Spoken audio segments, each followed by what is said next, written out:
FM, Hot Like Pepper, Multicultural Radio. Power to the listeners. It is now time for Major News to the Hour, brought to you by Crystal Beverages Company, Super Quality Supermarket, Sheikh Lisha Limited, and the Trinidad and Tobago News Day.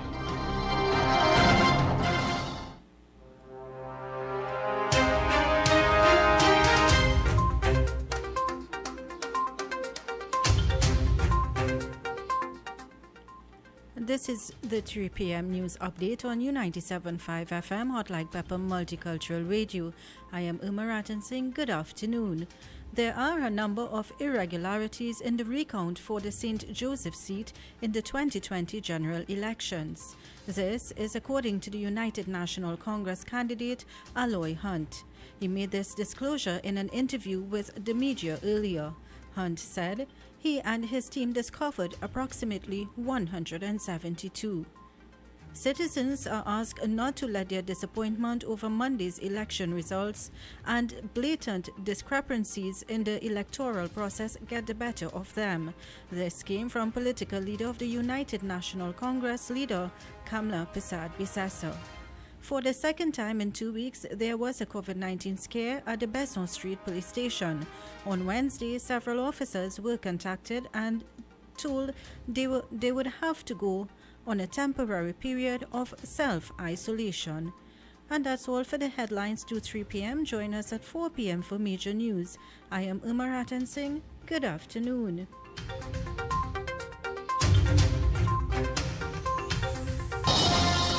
That was Major News to the Hour, brought to you by Crystal Beverages Company, Super Quality Supermarket, Sheikh Lisha Limited, and the Trinidad and Tobago News Day. Attention all bakers, doubles vendors and roti makers. Try our high quality unbleached bromate free all-purpose and baker's flour. Low price and conveniently packaged in 2 pounds, 2 kg, 10 kg and 25 kg bags. For wholesale and retail prices, contact Shiklisha Limited 665-3336 or visit us at Warrenville, Canoopia. Shiklisha Limited, quality you can trust.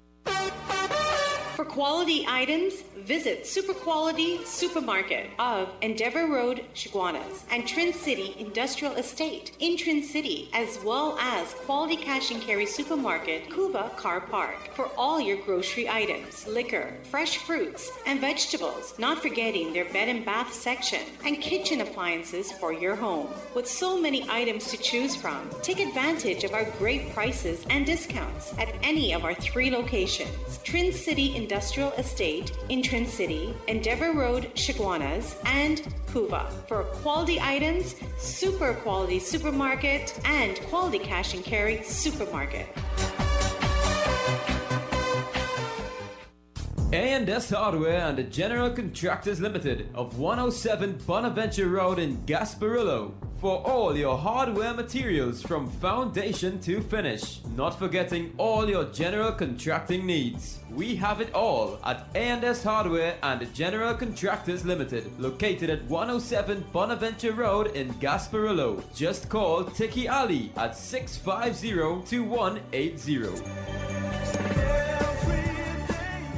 A&S Hardware are wholesalers and retailers of plywood, an assortment of lumber, galvanized pipe, hollow section, and steel. Customers can enjoy special prices on white pine and pitch pine doors. To you, Newsday Classifieds. Take Value Optical to be your partner. I do. I do.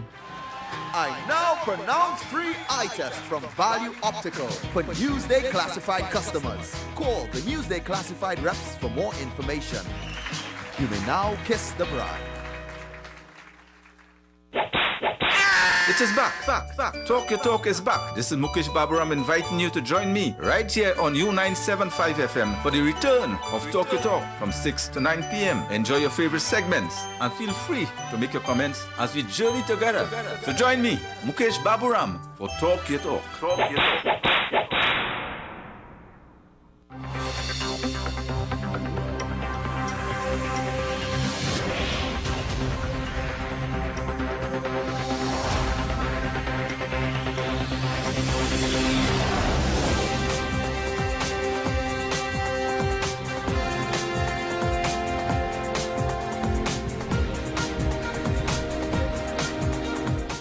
6 minutes after the top of the hour. Welcome to Politics 2020. You are locked on to U975 FM. Thank you, Uma Ratanzing, for our 3 p.m. news update.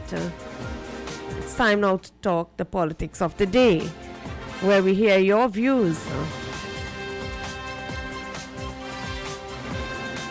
We only have preliminary results so far of the 58% of the voter turnout in this year's 2020 general elections.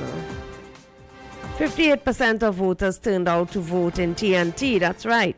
That would represent just about 658,297 voters. Let me repeat that. 58.4% to be exact of the electorate have voted in this general election 2020, which represent a figure of 658,297 persons casting their votes.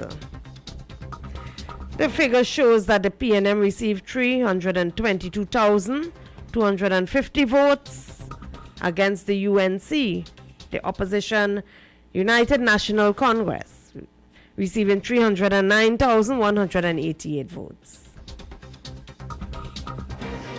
You can clearly say that the PNM so far, with the preliminary results of course, have received just over 13,000 more votes than the UNC. Some of the seats, I believe it is 2 seats, are still being recounted.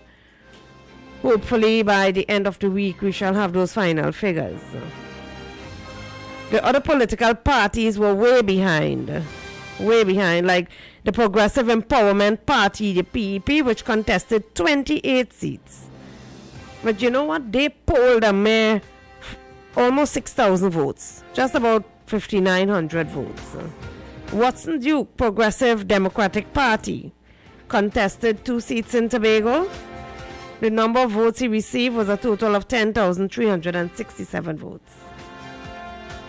And the question is there space for a third political party in Trinidad and Tobago politics?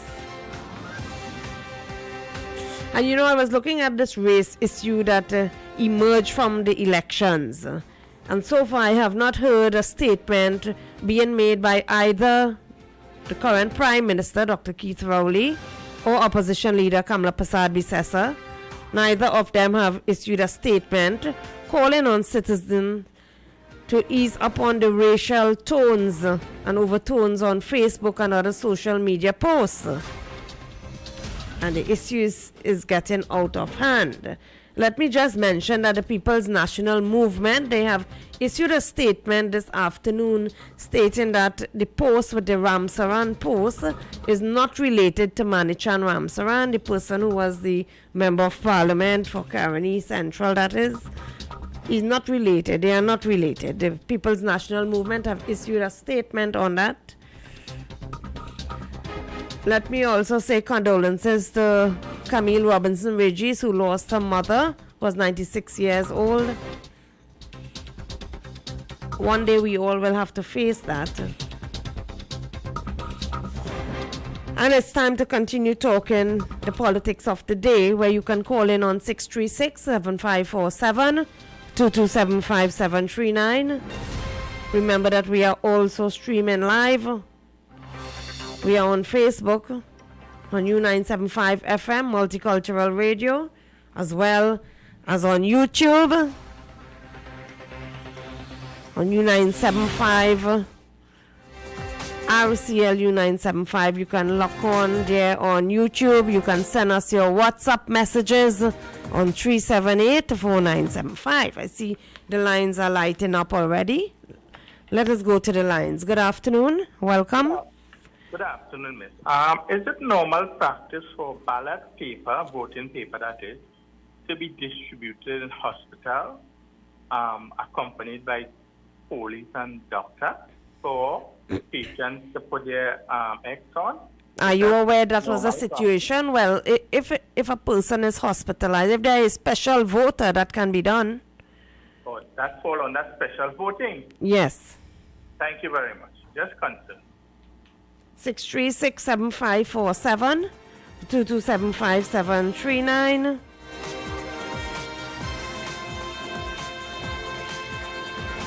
You know, the PEP, the PEP was the fourth party with the least votes, and the ILP turned out with its single candidate, Jack Warner, only garnered up 3,817 votes. Hello, good afternoon. Good afternoon, and good afternoon, Trinidad and Tobago. Hello, Larry, good afternoon. Well, Anne, I have noticed the cases of Corona-19 has been spreading in our country. Yes, the numbers are rapidly increasing. I will leave that there.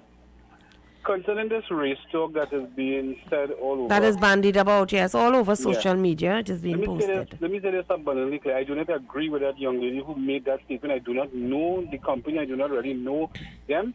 As a salesperson on the Nations Road, I do traverse and meet a lot of people of all different type of cultures in the country. Yeah, Larry, the product have been on the shelves for about 70 years. I grew up knowing the product. Yeah, I do drink the product often. Right. I'm not, not too much of a peanut punch lover, but still. You are quite right. None of the political parties, and I say parties... I stated specifically the Prime Minister or the opposition leader. None of the main political parties have come out to issue a statement calling on their members to refrain from making racial comments. Just as I said yesterday, there's a petition up to have a re-election by Philip Alexander. And I also saw on Facebook a gentleman put up a petition to have a law against racial acts and racial discrimination of words. Now, both sides of the divide and political parties and politicians in this country, they like to fight a race talk. Both sides, not only one side. And they are the ones encouraging for the tit for tat on the election trail that cause a lot of people to think differently after this election is over. Once again, I will say it. We can jump high, we can jump low. UNC supporters, you have to admit that you lost an election. The people have spoken. We have a prime minister to govern the country. Let us go forward in whatever decision the prime minister makes when he's sworn in. If you do not like what is taking place, you do not like some of the decisions, as I said before, you can have your silent protest without having any problem. So that young lady who made that statement, she now has put a lot of Indian people on a target line. Mm-hmm. I know, you know what? I listened to many different talk show programs this morning, and I'll tell you this much. Because of what she wrote and because of how it was written, it is putting a lot of Indian people, including myself, on the firing line for when I have to face people. Have you been out there this morning? Larry, let me ask you this. Have you been out there this morning and met any negativity? Yes, I did. Yes, I did. And you know what I said? I said, listen, you have a right to say what you want to say. Those things cannot hurt me. At the end of the day, I am here to service a client. And if you find that what that young lady said and it falls for me, I will tell you this much. You have a right to think the way you have to think. But in order for us to go positive from today, we have to change our mental capacity and the way we operate in this country. Otherwise, we're not going to go nowhere. So yes, but I'll say this now. For all people who have been making racial discrimination remarks against each other, both in Indian and in African and you name it, please people, we are living under the clouds in a country called Trinidad and Tobago. You cannot go in a foreign man land and get on and how you getting on. You have to behave yourself. All of us have to live here. You have to drink the same water coming in the tap, right? When rain falls, the same rainwater wetting me, wetting you, right? When we have Sahara dust in the country, not I alone getting it, everybody getting it. We are all living here as one. But I'll tell you this much. Now is the time, Anne. Now is the time. And I'll say this. You see how Gypsy had sung the song Little Black Boy? Now is the time that these little black boys should sit down properly and examine themselves. Do not take up the gun. Do not push the drugs. Do not look to do crime as a profitable business. Get yourself occupied and be constructive. And let people talk about you in the future so that they won't have to say anything bad about my race or your race. One of the things people forgot to understand in this country, there is only one race we have, and it's the human race. And we are fighting amongst ourselves. So I am saying to that young lady needs to get some psychiatric help. I think she has a problem. And the sooner she gets it, will be better. Because now is the healing process. I have forgiven her for what she said. Even though that I am getting lash on the outside here as an Indian, I forgive her. But you know what? I am moving on. And by moving on, that will be behind me. And to all the African brothers and sisters in this country, please do not take that on. Do not allow that to damper your spirits and damper your lifestyle. Continue living life, enjoying life, and help each other. We have to be our brother's keeper. Have a good afternoon. Thank you. Well, you may be wondering why I were calling out all these figures of what different political parties have managed to garner. The fact is that many of the candidates from these smaller parties, they will have lost their deposits, right? You have a comfortable margin of victory in the marginal seats. And many of these smaller parties, who all of them were part of the Better United, they would have lost their deposits. Let's return to the lines. Good afternoon. Good afternoon, this is Triple D. Hello, Mr. Triple D. How are you doing? Very well. Okay, election finished, no water in tap right now, right? Well, you were enjoying water for the past couple of weeks. In the area. So do you think that your supply of water had something to do with the elections? I know after elections something happened. It happened for the best and for the worst. Anyway, the point I trying to draw right now, the little girl who makes the statement or whatnot, I will forgive her. And if people want to forgive Dr. Rowley for the statement he made for the election about cat and dog, I want to hear what I say about that. Thank you very much. Thank you. You can continue to call us in on 636-7547. We are taking your calls now because we have an interview lined up at 3:30. Now, let me just state that Dinesh Rambali, that is the candidate for Chaguanas West, newcomer in the UNC, he received the highest number of votes among all the constituencies. Good afternoon. Welcome. Good afternoon, Anne. Anne, I'd like to make a quick comment and I'll take my comment off the air. But I feel like this has been a very strategic move, this whole race thing with this Ramsaran business. And I feel like it's been intentional. And it started from the very top with Massey and it worked its way down. Intentional on whose part? I feel like somebody got that information, what that woman said, and they singled out this It was straight out open on Facebook. Well, I've read a lot of really nasty comments from other politicians, other people and citizens in Trinidad, and even on Instagram, and even you could read it. Yeah, but they being a supplier, just a minute, Miss Madras, they being a supplier of a product nationwide. I want to just say something. There's our Constitution give us freedom of speech and freedom of thought and freedom to express. And I think what's happening here is they're using this as a tool to chip away at your freedom of expression and internet control. Freedom of expression and freedom of thought does not mean racial comments. Well, I think that wasn't terroristic. It wasn't terrorism. It wasn't hate speech. Maybe it was borderline hate. But Did you read it? One person you single out. One person. We've always had a black government. And what have they done? What have they done to lift their own people up? I'm going to look at your roads, look at your schools, look at your buildings. We've always had a black government, and Donald Trump said the absolute truth. I'm done right there. Thank you for calling in. I was indicated that Dinesh Rambali of Chaguanas West, a newcomer to the UNC, have received the highest margin of victory, also received the highest number of votes. His margin of victory, if you count up the preliminary results issued by the EBC, it's 13,624, more than his PNM rival. Good afternoon. Good afternoon, Anne. Hello. You know, in some countries and some states in the United States and in Canada and all of that, this would have been described as hate speech and it could have been a crime. But, you know, I would only like to ask this question. Why would you like to speak that way about a fellow human being? If we are all children of God, why would you want to speak that way about your brother or your sister? It just doesn't make sense. The only conclusion I could reach is that when you grow up in a place, the place grows up in you. And what you are actually seeing is individuals who went like this. They're simply expressing what they have been saying all their life. when someone is drunk, you could get them to say whatever they want to say, and perhaps even when they are fit with anger, they could probably do the same thing too. And the whole idea of you speaking that way about a fellow human being is really and truly, it puts me in a land where I try to wonder, what was she thinking? I don't understand why anybody would want to condone that or find a reason to justify it. It certainly is not in keeping with good practice. Thank you, Anne. Thank you. It's 3:19 in Republic of Trinidad and Tobago.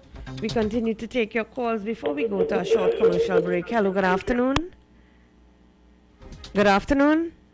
We lost that caller there.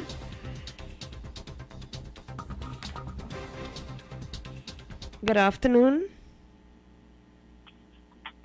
Hello, caller, are you there?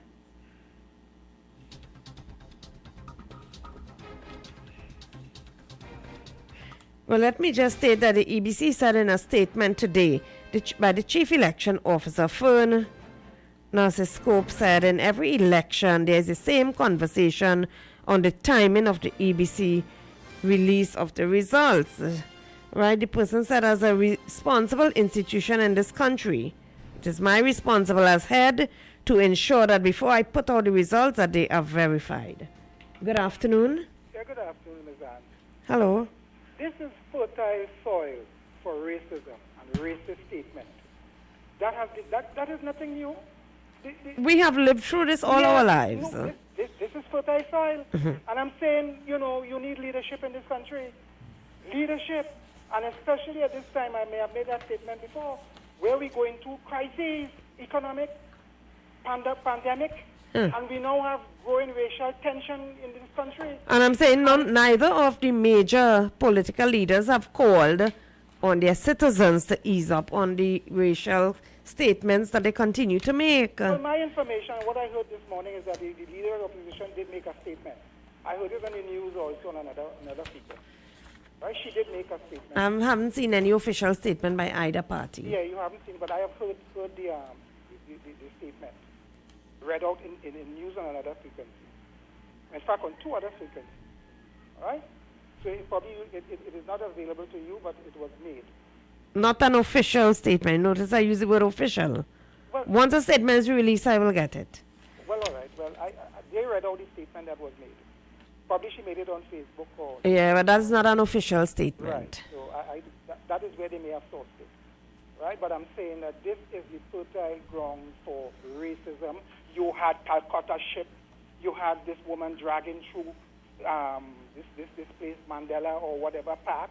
You had all kind of comments. You had this guy, this East Indian guy who was on the Facebook, all kind of antics, right, and making all kind of statements. You had an activist recently from the opposition, from the government side, who was speaking about break down the wall and jump over the wall, and all kind of things were taking place.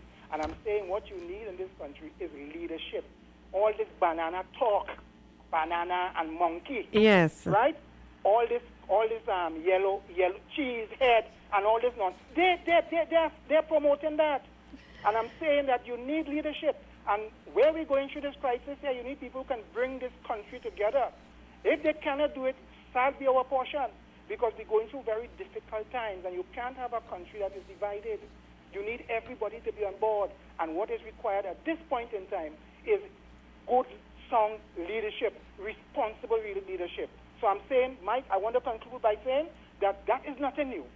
That is Trinidad. What is happening now? It's fertile ground. It's unfortunate that she said it, but I'm saying that has always been with us. It's nothing new. And the soil is very fertile for that kind of behavior. Thank you. Thank you, sir. It's just about 25 minutes after the top of the hour.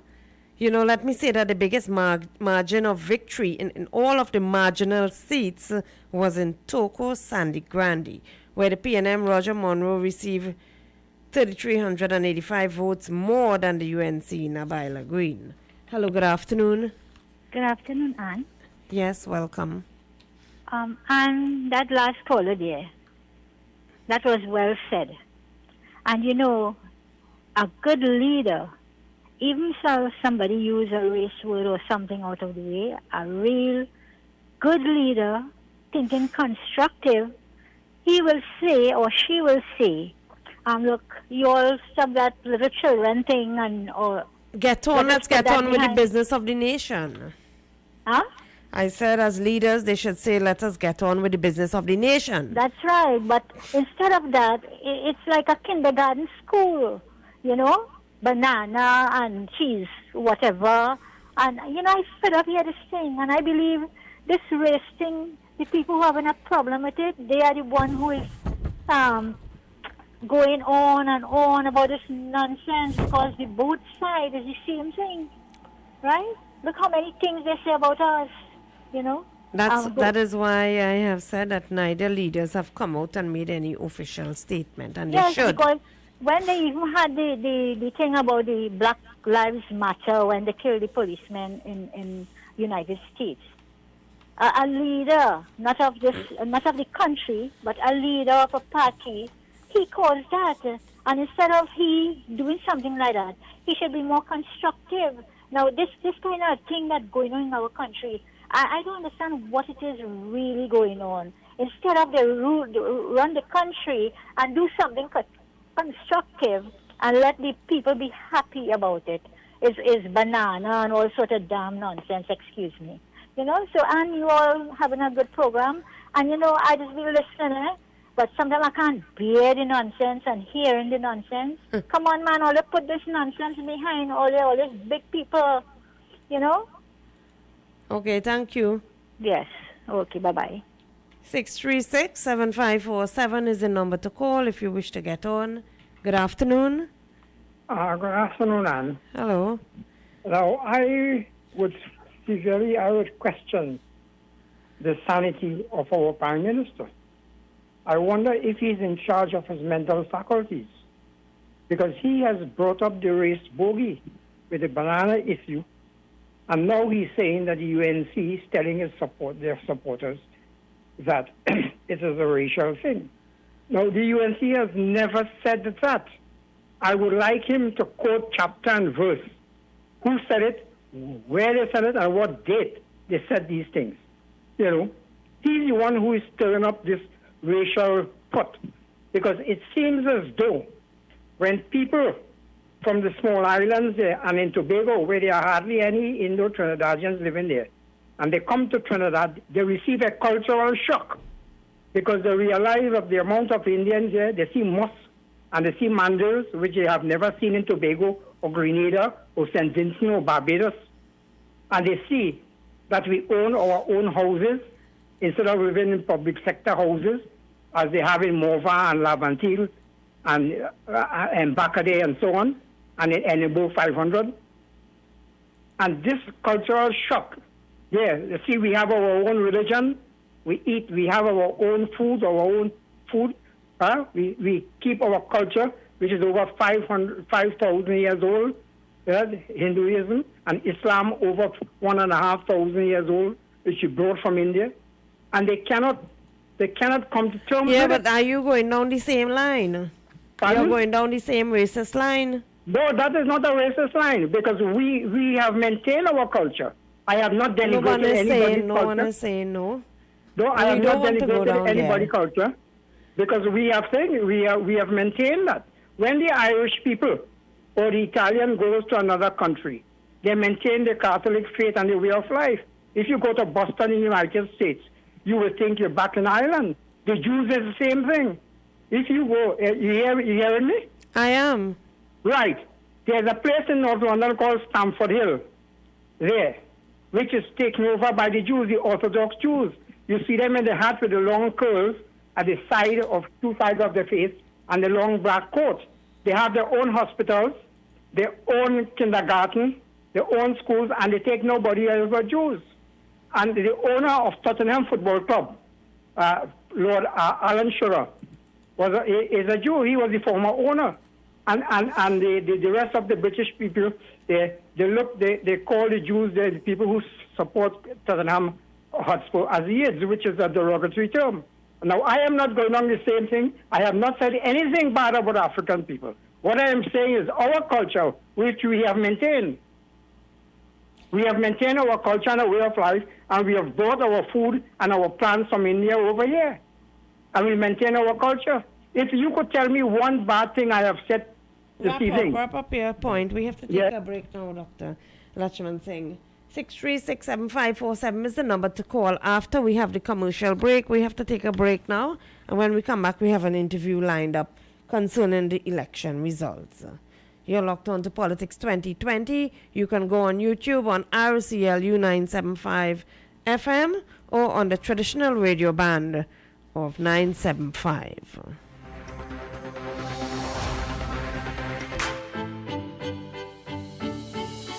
Visit Eddie's Pharmacies Limited newest location inside JTA Supermarket, C3 Center, Current Village, San Fernando. They offer blood pressure, blood sugar, cholesterol, and pregnancy testing, as well as all pharmaceutical products and over-the-counter drugs, along with CDAP prescriptions. Sagicor Caricare International Medical Card, Guardian Life Provider Card, and Republic Bank points are all accepted at their 3 locations of Eddie's Pharmacy Limited. RS Building, Rocha Douglas Road, Barrackpore, GN Building in Pinal, and C3 Center, Current Village, San Fernando.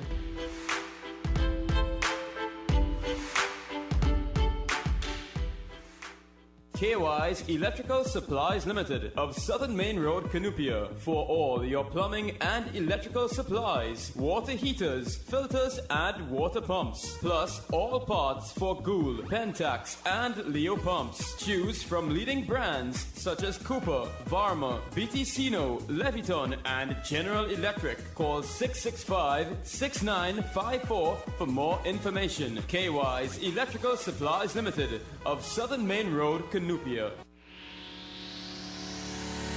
Kathy's Cool Spot Enterprises Limited, number 86 Pearville, opposite the TSTT Exchange in Mayaro. We specialize in all types of meats, dry goods, liqueur, beverages, ice, LPG, gas, motor oils, stationery supplies, and photocopying. We also provide rentals of tents and chairs for your every occasion. Come in and take advantage of our specials at reduced prices on liqueur, wholesale, and retail. We are open every day, even on public holidays, for your convenience. TT Post services are available here at Kathy's Cool Spot Enterprises Limited of number 86 Pearville, Mayaro, where our friendly staff will be happy to serve you. Greeted in the wonderful name of Jesus. My name is Bishop Kelvin Khan from Endurance Ministry International. Our new location is in Railway Road, Londonville. You can tune into 97.5 every Sunday morning from 6 a.m. till 8. Tell your nanny and your nana, your chachi, your chacha, your grandpa, your grandma. We need to pray for our nation. God bless you. Thank you. Praise him. Praise him. It is back. Talk Your Talk is back. This is Mukesh Baburam inviting you to join me right here on U975 FM for the return of Talk Your Talk from 6 to 9 p.m. Enjoy your favorite segments and feel free to make your comments as we journey together. So join me, Mukesh Baburam, for Talk Your Talk. Talk Your Talk. Okay.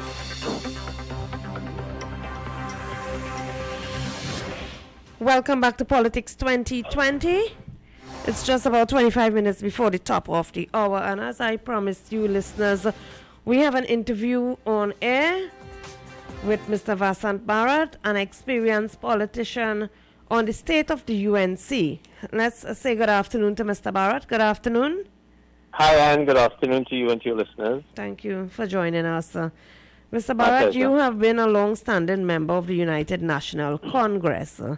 I am asking you now, should the United National Congress call for a new leader? Well, I think, Anne, as you know, I called for a new leader in 2015 because I felt that the party having lost the general election, the THA election, several by-elections, the local government elections of 2013, where we lost 5 seats out of the 13 that was held, or the 11 that was held. Mm-hmm. I felt that, and then worse yet, that really no impact assessment or post-analysis of those defeats were ever undertaken. it meant that the party would really just continue in a very sporadic way, fighting elections without any real understanding of why it continued to fail. And I've said this on your program on many occasions: when you fail to plan, then you must plan to fail. And so said, so done. I mean, the party has continued to just stutter along without any real development of the institutions of the party, without any real engagement of the grassroots and the real supporters of the party, without any building of the constituency offices and the constituency executives, and therefore going into an election in a frame whereby it was and whereby it found itself in difficulties with regard to people offering themselves, quality people offering themselves to be screened. We ended up with what we have in the parliament today. And of course, although many of those candidates are now sitting in safe seats and clearly would have won their seats, the message that it sent to the national community was that this is not an organization we want to invest our vote in. And consequently, even in the face of what I would consider one of the worst governments this country has ever seen in the last 5 years, unfortunately, or fortunately for them, they were also up against an extremely weak opposition. And so therefore they prevailed. And we are where we are. And of course, a lot of people are very fearful now of the next 5 years to come. So in response to your answer, I believe that it would be unthinkable for the leader of the party to continue having lost yet again and having failed her supporters yet again. Would you say that the electorate out there, I'm seeing according to the EBC reports, only 58.4% of the voters turned out, right? Which represented about 658,297 electors casting their ballots. They were unhappy with the candidates, so people rather not come out and vote than to put their vote behind a party that they have originally supported. I think there are two issues here. One is there was widespread disenchantment with the PNM because the reality is that for the first 4.5 years of their tenure as a government, they caused widespread distress and anxiety for large portions of society, mainly through their failed economic policies. And I've criticized the appointment of the Minister of Finance in the last government on many, many occasions as being the real reason why the economy failed, because clearly it didn't have the experience or the qualifications in the necessary field of finance and economics and accounting to be able to carry through what was clearly a difficult job. And of course, as a direct result, it filtered through to the masses, or the negative effects filtered through to the masses, and they found it very difficult to maintain the kind of quality of life that they had in the previous 5 years. And so there was widespread disenchantment, so that would have accounted for a lot less of the PNM supporters coming out.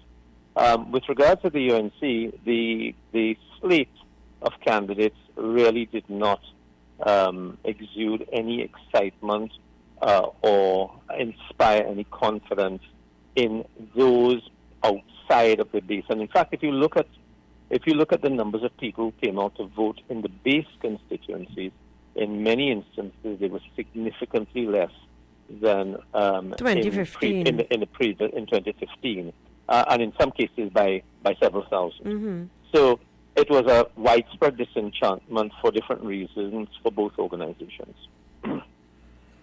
And I think, as you rightly say, the voter turnout was less than 60%. I think. Yes, about 58%. clearly they were unhappy with what they saw before them. Yeah. So they And when rather not vote. when one looks back in recent history, you will find that generally speaking, the voter turnout is around about 68-69%. So we're a full 10% below what normal turnouts are, and that's quite a marked number. Moving on to another issue, slightly different. This race issue that have been all over Facebook. I have seen that neither of the political leaders, either Dr. Keith Rowley or Mistress Kamala Persad-Bissessar, have called on their supporters to refrain from issuing racial statements on Facebook and other social media posts. What do you have to say about that? I think it's appalling that people would use the issue of race, but we have become a very racially polarized society, and we are descending. In fact, if you were to consider how people voted in this election, more so than in many other elections, it came down predominantly to race, and that was also another reason why the numbers were lower than normal, because the people who would vote on the issues of the real issues that faces the country, many of them stayed away from voting at all, and so therefore you basically had each tribe going out and voting for their respective parties, and that middle group essentially stayed away and were not attracted to either party. But we run the risk, unless there's an intervention by our leaders in this country, we run the risk of the country descending into an environment where race baiting and race becomes so predominant that it destroys us and it tears us apart. And then also the scaremongering, and also the reality that even though a comment may not be racial in nature, it is construed, and deliberately so, as being racist. And there are many comments I'm seeing now on Facebook and so on that are really not. A year ago, you wouldn't have considered them racist. 6 months ago, you would not have considered them racist. But there's a racial connotation and meaning that's put to them that isn't necessarily there. And unless someone can, at leadership level, can make an intervention or makes an intervention and tries to stop this, pretty soon these things will become normal and it will tear us apart. Mr. Barrett, thank you for your time. We'll stay in touch with you. No problem. On Sunday, during 10 to 1, I will call you when I am discussing economics with Ved Seeram. I hope you can be available. It'll be my pleasure. Okay, thank you. That is Mr. Vasant Barrett, former Member of Parliament for St. Augustine, former Minister during the Pandey administration and the Kamala Persad-Bissessar administration, with a long history within the United National Congress. I thought I would call him and ask him what should be the next move of the present leader of the UNC. Should she concede? Should she resign? Is there hope for a new leader? And you heard what he had to say. If you have missed any part of his interview, you can always catch it on YouTube on RCL U975 FM. Let us take a short commercial break, and when we come back, you can call in. Attention all bakers, doubles vendors and roti makers. Try our high quality unbleached bromate free all-purpose and baker's flour. Low price and conveniently packaged in 2 pounds, 2 kg, 10 kg and 25 kg bags. For wholesale and retail prices, contact Shiklisha Limited 665-3336 or visit us at Warrenville, Canupia. Shiklisha Limited, quality you can trust. For quality items, visit Super Quality Supermarket of Endeavour Road, Chaguanas, and Trin City Industrial Estate in Trin City, as well as Quality Cash and Carry Supermarket, Cuba Car Park, for all your grocery items, liquor, fresh fruits, and vegetables, not forgetting their bed and bath section, and kitchen appliances for your home. With so many items to choose from, take advantage of our great prices and discounts at any of our 3 locations: Trin City Industrial Estate in Trin City, Endeavour Road, Chaguanas, and Cuba. For quality items, Super Quality Supermarket and Quality Cash and Carry Supermarket. A&S Hardware and the General Contractors Limited of 107 Bonaventure Road in Gasparillo. For all your hardware materials from foundation to finish. Not forgetting all your general contracting needs. We have it all at A&S Hardware and the General Contractors Limited, located at 107 Bonaventure Road in Gasparillo. Just call Tiki Ali at 650-2180. P&S Hardware are wholesalers and retailers of plywood, an assortment of lumber, galvanized pipe, hollow section, and steel. Customers can enjoy special prices on white pine and pitch pine doors. To you, Newsday Classifieds. Take Value Optical to be your partner. I do. I now pronounce free eye test from Value Optical for Newsday Classified customers. Call the Newsday Classified reps for more information. You may now kiss the bride. It is back. Talk Your Talk is back. This is Mukesh Baburam inviting you to join me right here on U975 FM for the return of Talk Your Talk from 6 to 9 p.m. Enjoy your favorite segments and feel free to make your comments as we journey together. So join me, Mukesh Baburam, for Talk Your Talk. Talk Your Talk.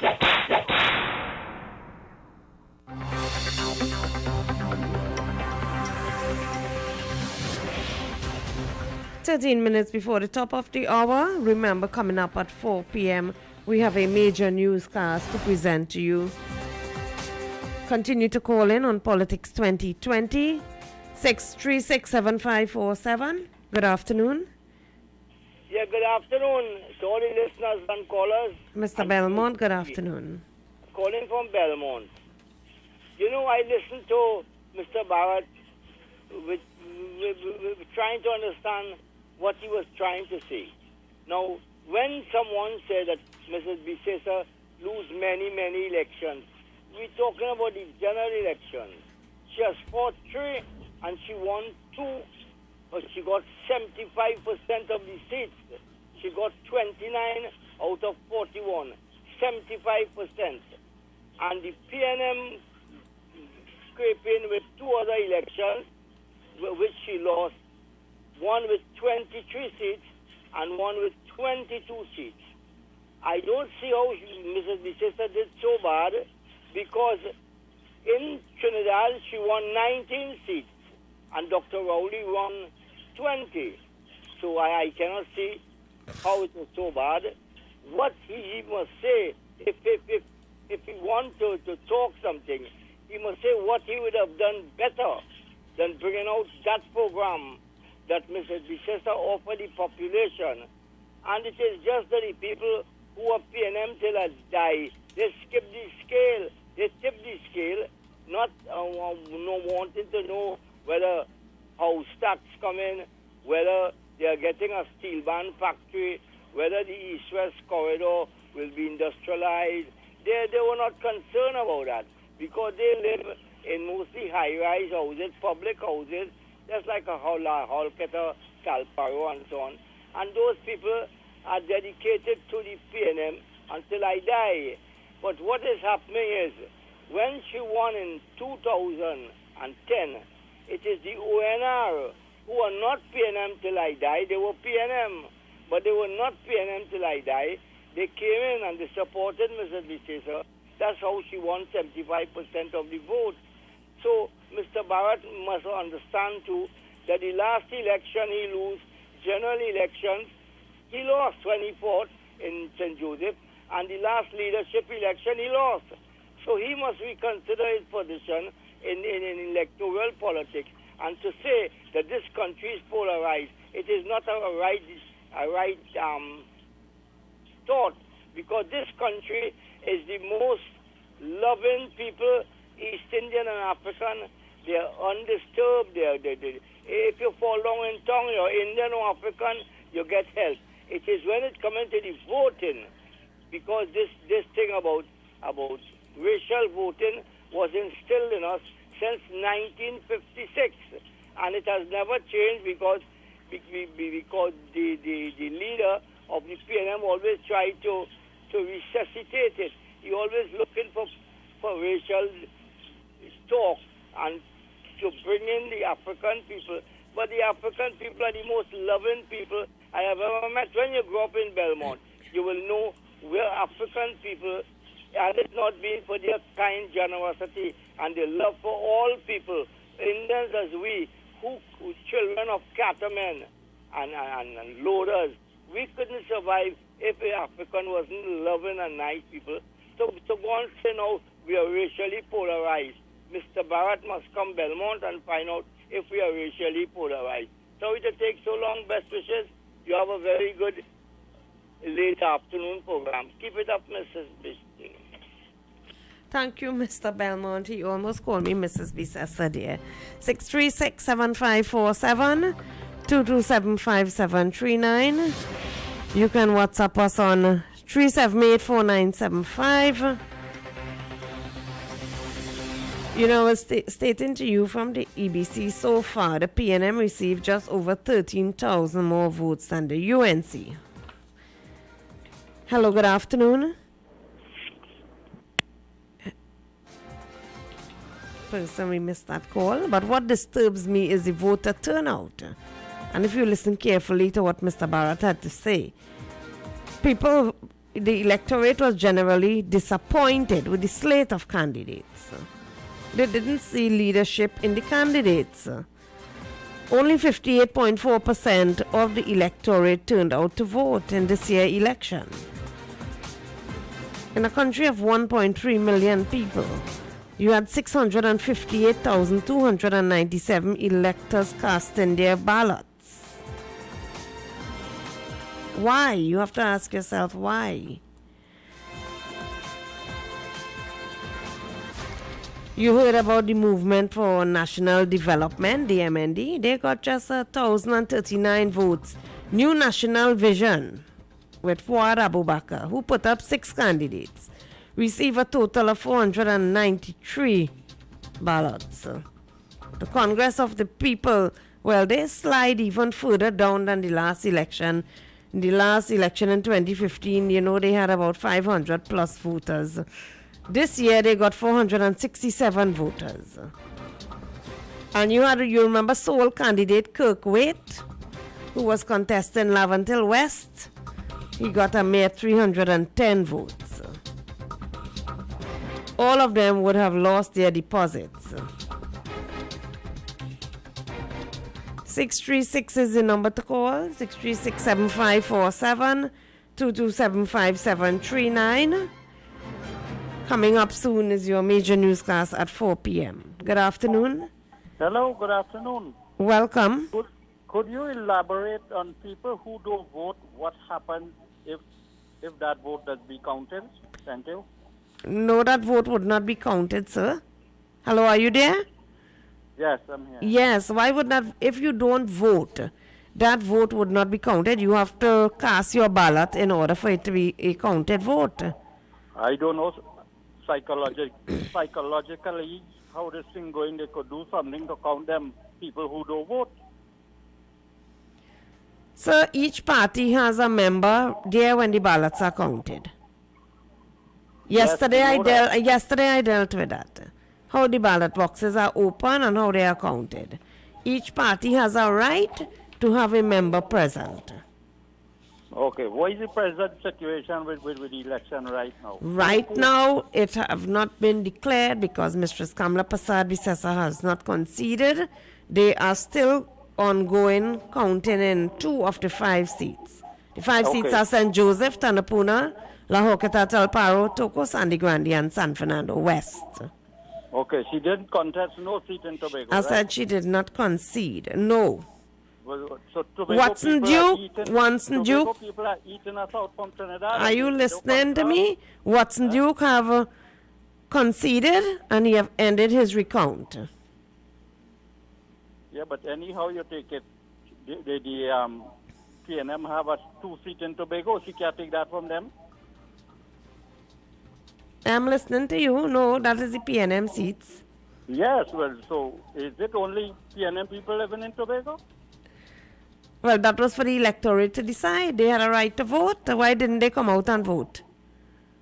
Well, this is what? I don't know, and most of the things from Trinidad is going to Tobago. You have only 58% of the population voting. Oh boy, we wait and see what come out of it. Thank you. Have a nice evening. Thank you. News located. Let us take a short commercial break, and when we come back, is news at the top of the hour.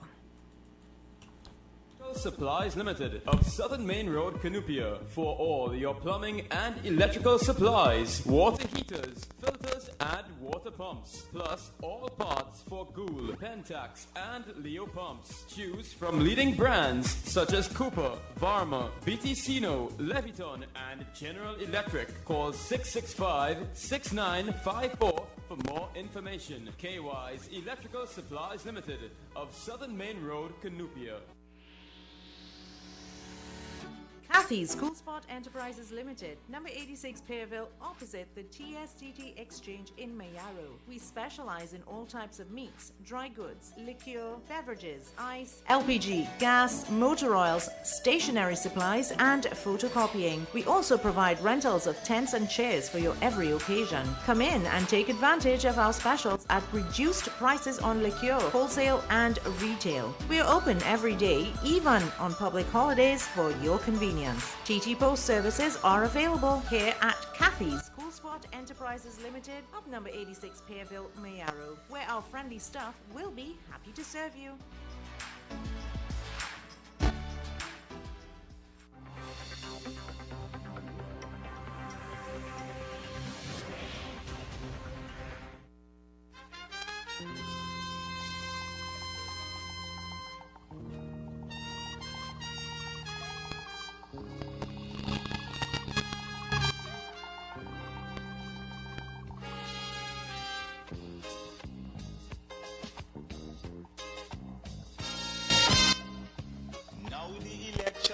And I'll die away. In short, this is what I have to say. Let us forget spites and grudges and concentrate. Come, let us sit and try to relate. Because now, more than ever, we must show discipline, tolerance, and production to build a strong and better nation. I say that is the main foundation. So come let us work hand in hand, because this is our land. Come my brother, come my sister, and let us build a nation together. Ooh, yeah.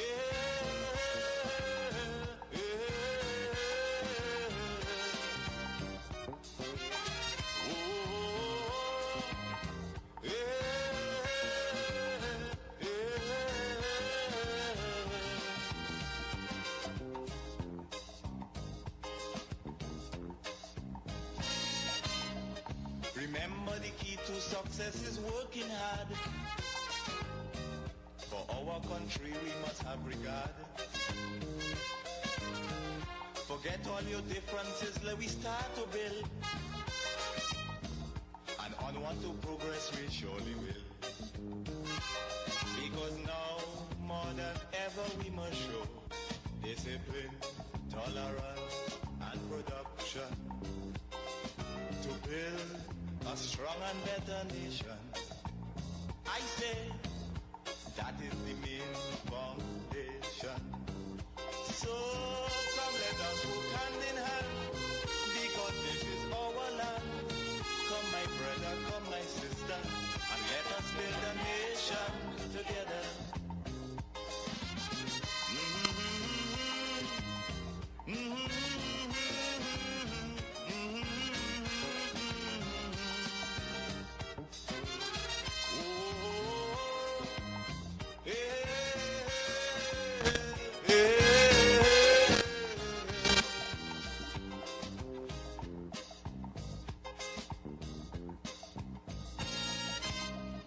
So much of things that we need to see about. Surely I do have to spell them out. Cause you know as well as I do, the only way is put in more effort and less play. Because now, more than ever, we must show discipline, tolerance, and production to build a strong and better nation. I say that is the main work hand in hand, because this is our land. Come my brother, come my sister, and let us build a nation together.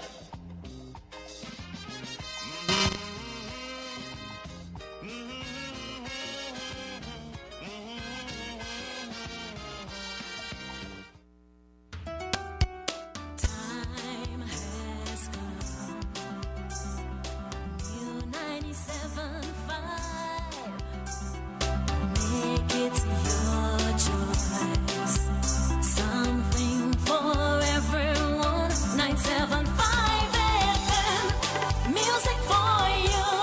It's all about you. U97.5 FM, Hot Like Pepper, Multicultural Radio. Power to the listeners. It is now time for Major News to the Hour, brought to you by Crystal Beverages Company, Super Quality Supermarket, Sheikh Elisha Limited, and the Trinidad and Tobago News Day.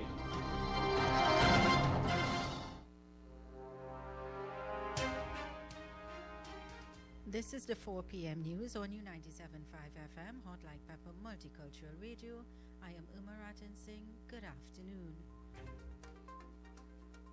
There are a number of irregularities in the recount for the St. Joseph seat in the 2020 general elections. This is according to the United National Congress candidate Aloy Hunt. He made the disclosure in an interview with the media earlier.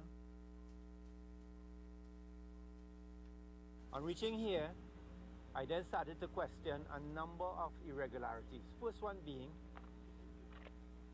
the ballots. We picked up over 171 ballots had irregular initials by the deputy presiding officer.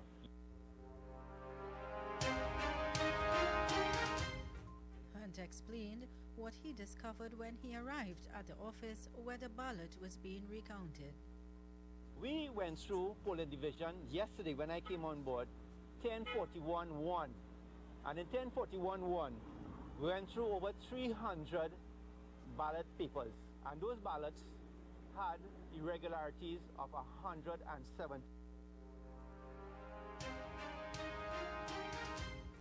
Hunt lost the seat to Terence Dialsing of the People's National Movement. He said one of the ballots had no initials from the presiding officer or the deputy presiding officer. 172, and one of those actually had no initials on it, but it was counted for the PNM. We questioned that. We questioned the veracity of it. Last night, before we were allowed to examine each ballot and the initials, a number of deliberations took place that slowed the entire process.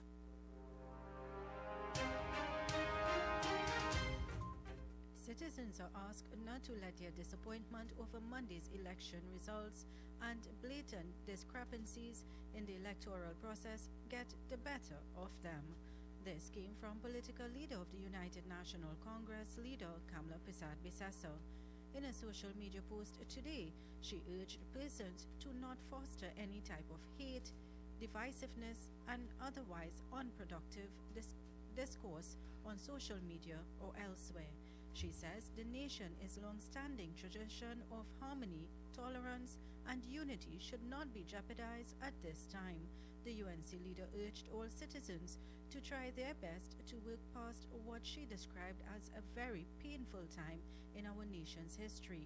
Meanwhile, the opposition leader also criticized the Prime Minister after she said he questionably attacked the UNC's request for recounts in 5 marginal constituencies.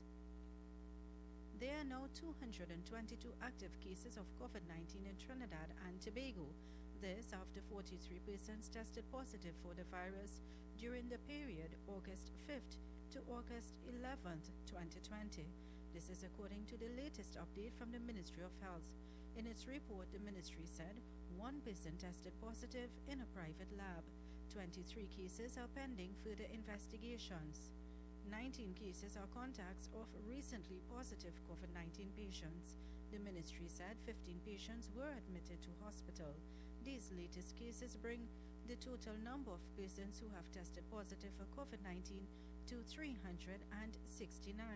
Just yesterday, Chief Medical Officer Dr. Roshan Parasram said the country can expect a spike in the number of cases in the coming weeks.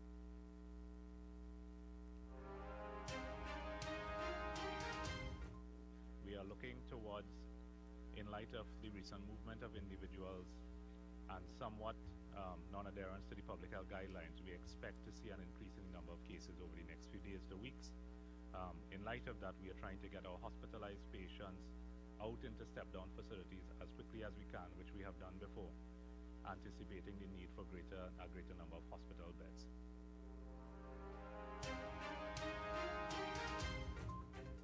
Epidemiologist Dr. Avery Hines said recent figures have shown a steady increase in the number of cases. A slow but steady increase in the number of daily cases. The highest we have seen when we actually disaggregate the date on which the test was completed, as opposed to the dates on which some of the aggregate reports were generated. The dates on which the tests were completed show that at most so far we've had 22 cases as a maximum.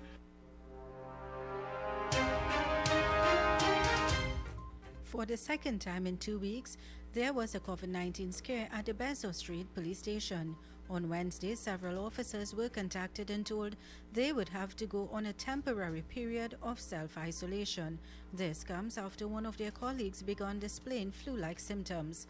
The officer attached to the Port of Spain gender-based unit reported feeling unwell while on duty. In keeping with established protocols, medical professionals were called in and the sick officer was taken for treatment and isolation. He was administered a COVID-19 test and the results are still pending. If positive, this would be the second officer at the station who would have tested positive in less than a week. Last Thursday, the station had to be closed down after an officer who works from the building tested positive. The officer was immediately taken into quarantine at the Coover Health Facility and undergoing treatment. He is said to be recovering very well. Regionally, business owners can face a hefty fine if they do not adhere to the ban of use of plastic bags in St. Vincent and the Grenadines. The Ministry of Health stated that a person shall not distribute, sell, or use disposable shopping bags. Failure to comply with the law means a person is liable on summary conviction of a fine of $5,000 EC and to a further fine of $500 EC each day during which the offense continues. The ministry stated it is illegal for a food business, including supermarkets, to sell or provide food either on or off the food premises in a disposable plastic food service container. It added environmental health officers will be visiting food businesses to ensure compliance. And internationally, a sample of frozen chicken wings imported from Brazil has tested positive for COVID-19 in China. This is the latest in a series of reports of contaminated imported food products. The coronavirus was detected Wednesday on a CIFA sample taken from a batch of chicken wings during screening of the imported frozen goods. Health authorities, including the World Health Organization and the U.S. Centers for Disease Control and Prevention, have said the possibility of catching the virus through food is low. Health authorities immediately traced and tested people who might have come into contact with the product, and all results came back negative. Meanwhile, all related products in stock have been sealed off and tested negative. Authorities are now tracing related products from the same brand that have already been sold and have disinfected the area where the contaminated chicken wings were stored. And on to the weather forecast. For the period this afternoon and tonight, Trinidad and Tobago and the remainder of the Lesser Antilles remains mainly sunny and breezy at times, despite a few showery patches, mainly near hilly areas. However, there is a low chance of the heavy shower and isolated afternoon thunderstorm affecting western and southern areas of Trinidad. Seas will be moderate, waves up to 2 meters in open waters and less than 1 meter in sheltered areas. The current temperature is 30 degrees Celsius. And that brings us to the end of the 4 p.m. news on U97.5 FM, Hot Like Pepper Multicultural Radio. I am Irma Ratan Singh. Good afternoon, and back to Anne with Politics 2020.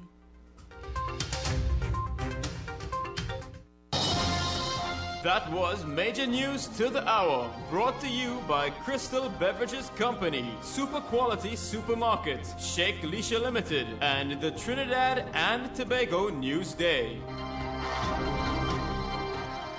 Attention all bakers, doubles vendors and roti makers. Try our high quality unbleached bromate free all-purpose and baker's flour. Low price and conveniently packaged in 2 pounds, 2 kg, 10 kg and 25 kg bags. For wholesale and retail prices, contact Shikleisha Limited 665-3336 or visit us at Warrenville, Canupia. Shikleisha Limited, quality you can trust.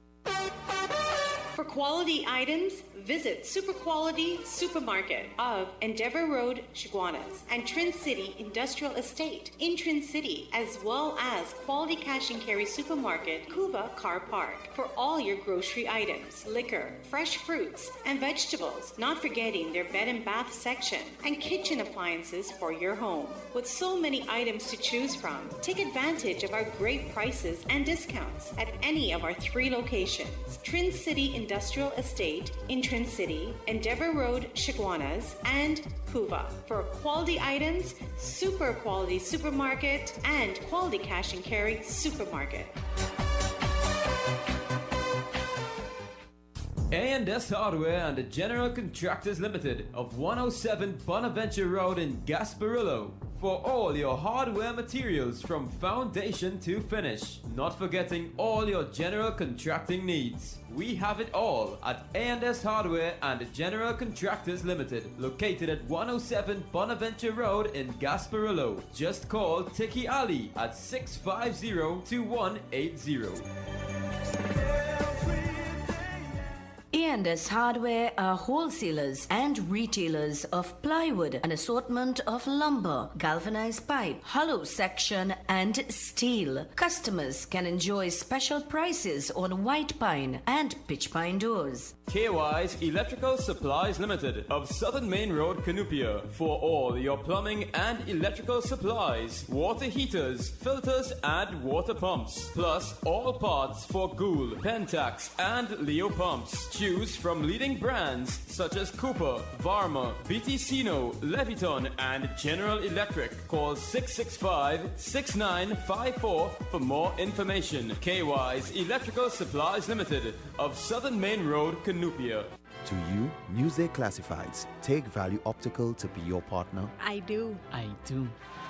I now pronounce free eye test from Value Optical for Newsday Classified customers. Call the Newsday Classified reps for more information. You may now kiss the bride. It is back.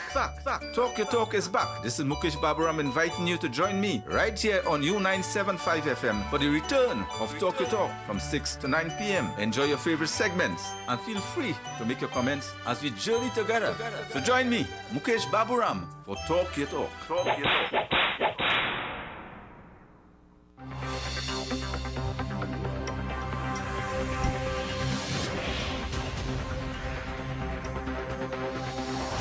15 minutes after the top of the hour. Thank you for that 4 p.m. news update. Thank you to Irma Ratan Singh. I wish you a good evening. On our RCL YouTube, RCL U975 channel there, we have quite a couple of posts. One person, Danny Hussein, is saying that is not how special voters work.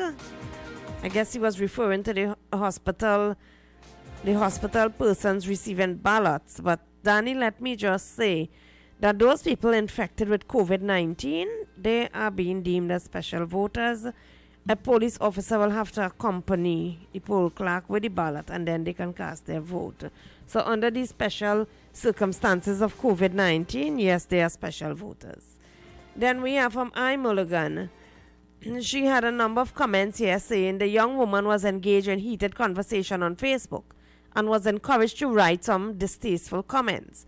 We got more problems with the EBC, WASA, and TNTech. Well, I agree with you there, Miss Mulligan. We have more problems to face, like our economic situation, and where are we going down the road for the next couple of years.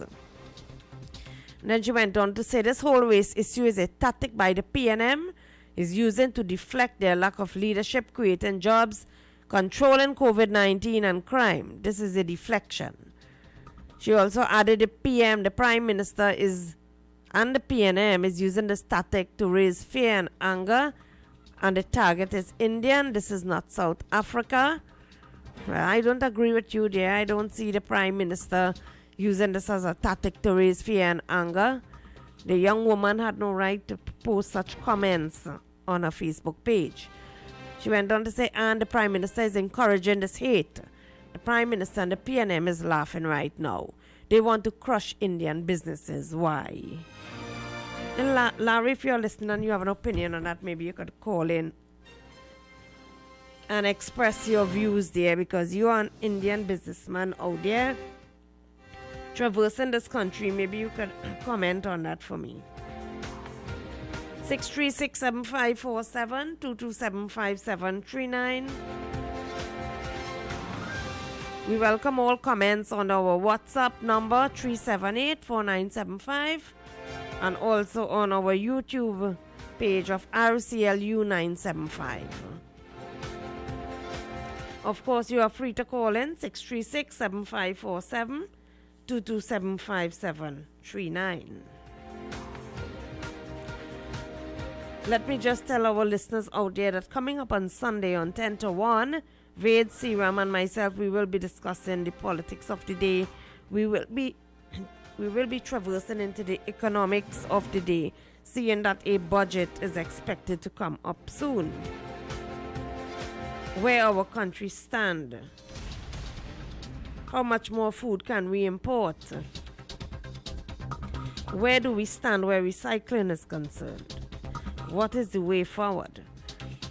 All of this and more on 10 to 1 on Sunday. You don't want to miss that program with yours truly, Ann Duki and Vade Seram. Sunday from 10 to 1. Now the EBC have not completed their counting of the ballots. As you heard, the St. Joseph candidate says that there's a number of inconsistencies there. So that is one of the seats that is highly contested, St. Joseph. That is with Aloy Hunt and Terence Dale Singh. In St. Joseph constituency, the Progressive Party received 217 votes, in St. Joseph. That is one of the smaller parties who would have lost their deposit there.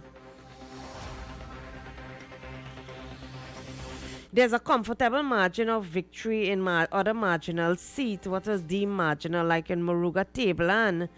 The UNC Michelle Benjamin, she beat Winston Gypsy Pizzas by 1,072 votes.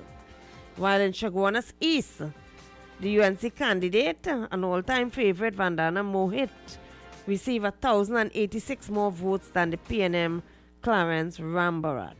Yesterday I mentioned how there were 3 mayors whose seat will have to have by-elections coming up. That is the Point Fortin mayor, Chaguanas, and Arima. In the Barataria Sawa seat, UNC Saddam Hussein received 1,060 votes more than PNM candidate Jason Williams. So the margin of victory in St. Joseph was the smallest among all constituencies, being 811, and that is still being highly contested and counted by Mr. Aloy Hunt, who said that there are irregularities.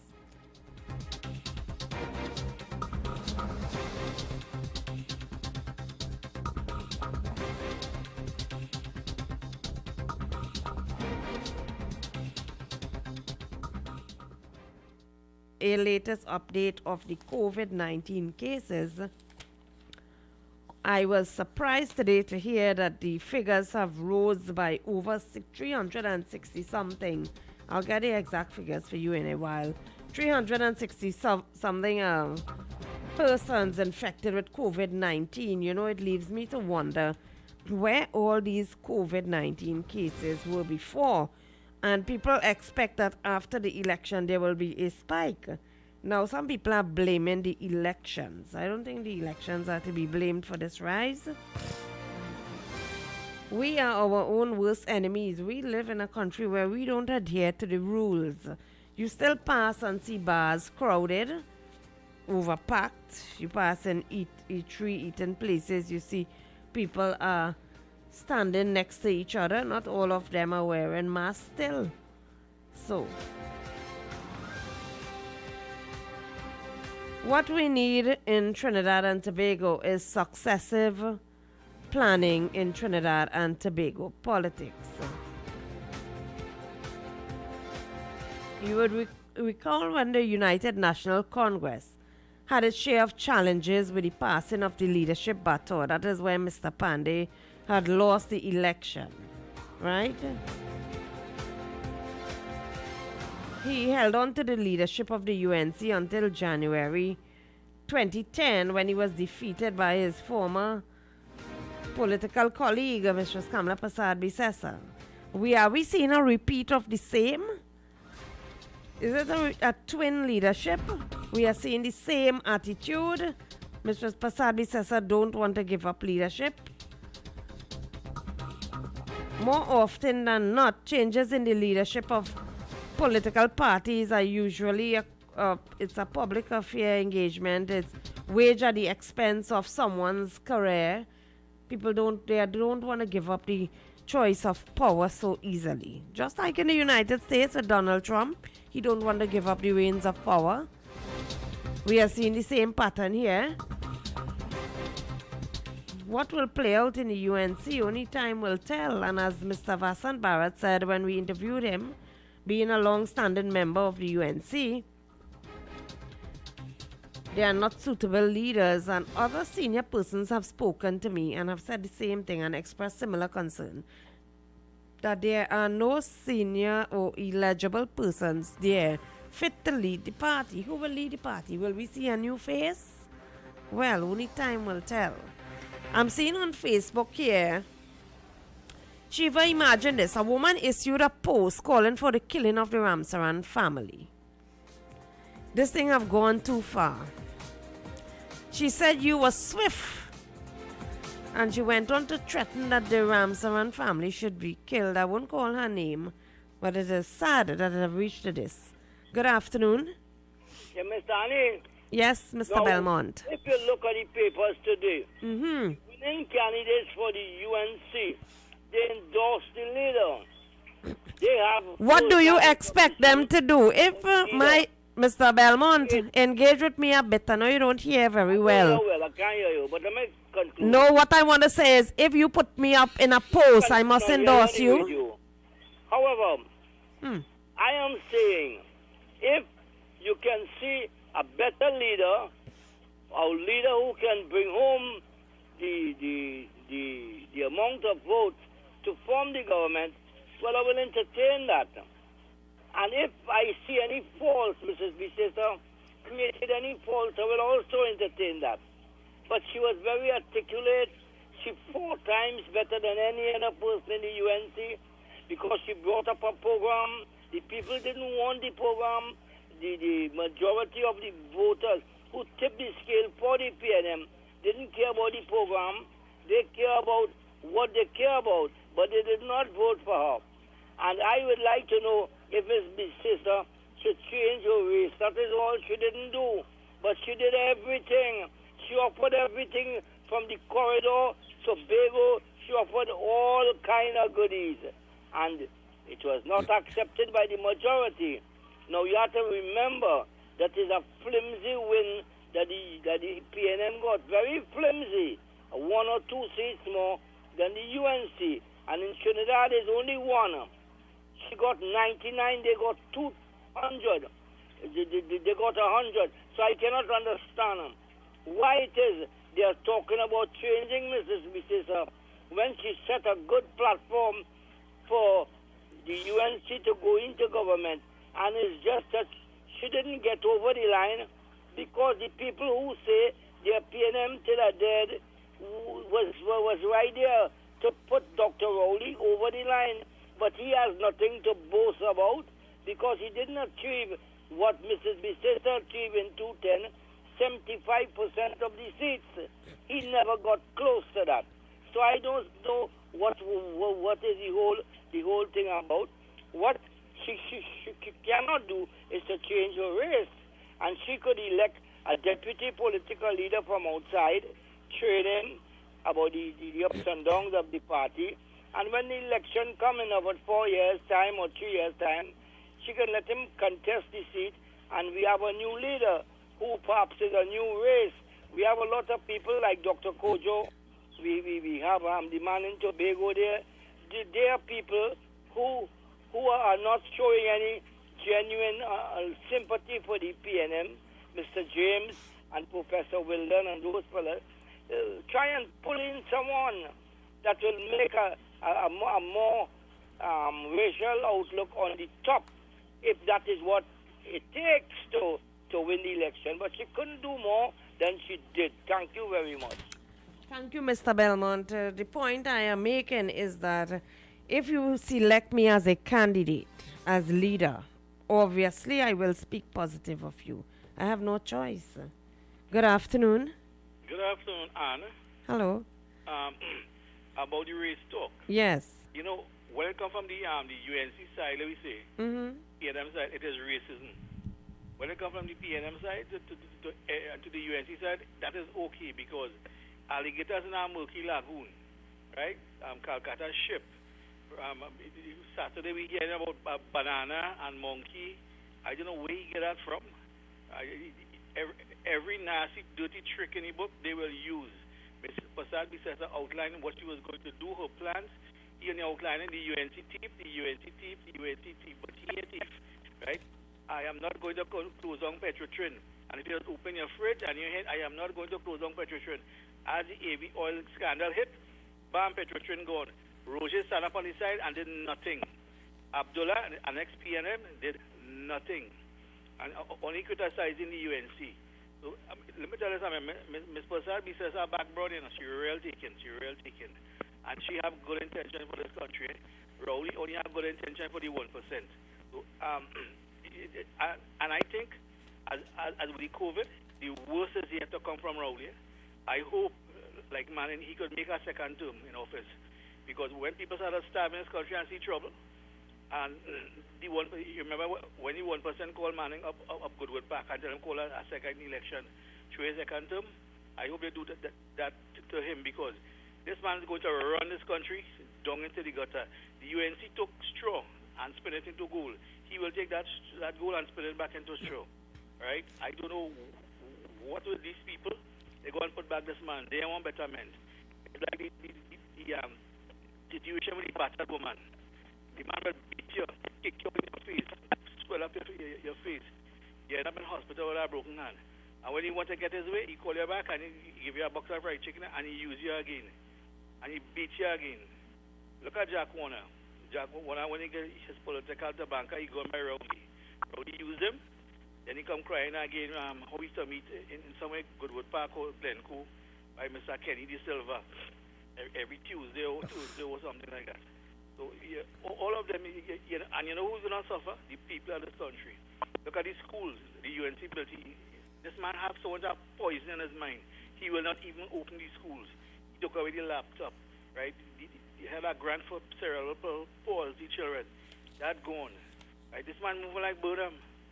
So I don't know. Every time the country take a step under a different party forward, they put it back into the hands of PNM and they're going backwards. So the oil industry gone, the coconut industry gone, the rice industry gone, the sugar industry gone under PNM. Only thing we could be a nation of importers. So this country does not have a good future, right? That's why a lot of people just leave, just like Guyana. You there, Anna? Yes, I'm listening. Yeah.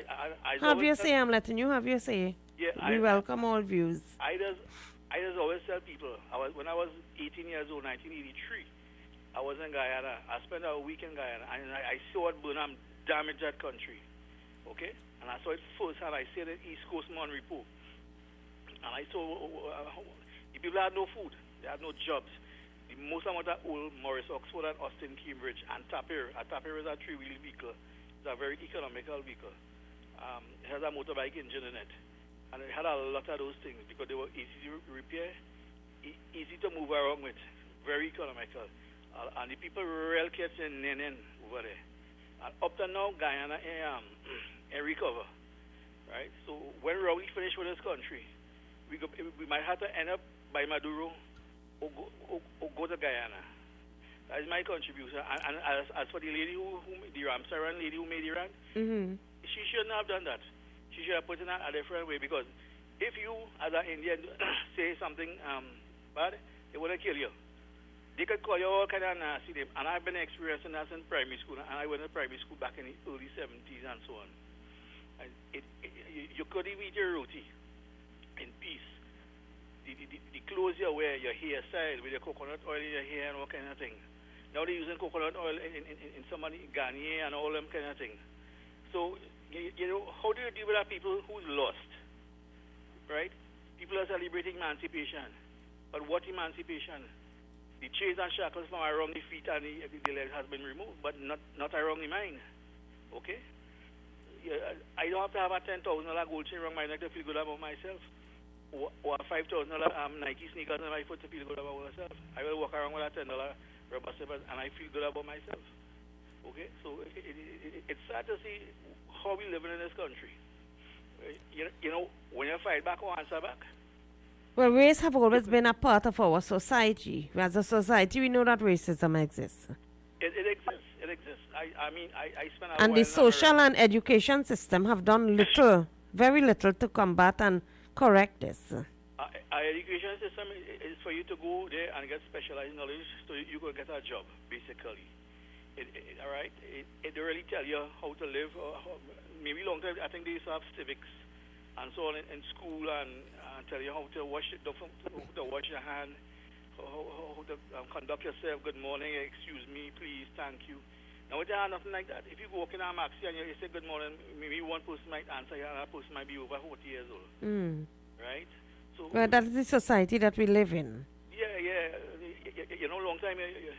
You can't pass your neighbor and say good morning, Miss this or Mr. that. Oh, excuse me and please and thank you. Yeah, not everybody like beasts. Right? If we start to follow the American and the Jamaican ghetto ways, right? The whole culture of Trinidad here is ghetto. Everything is ghetto, right?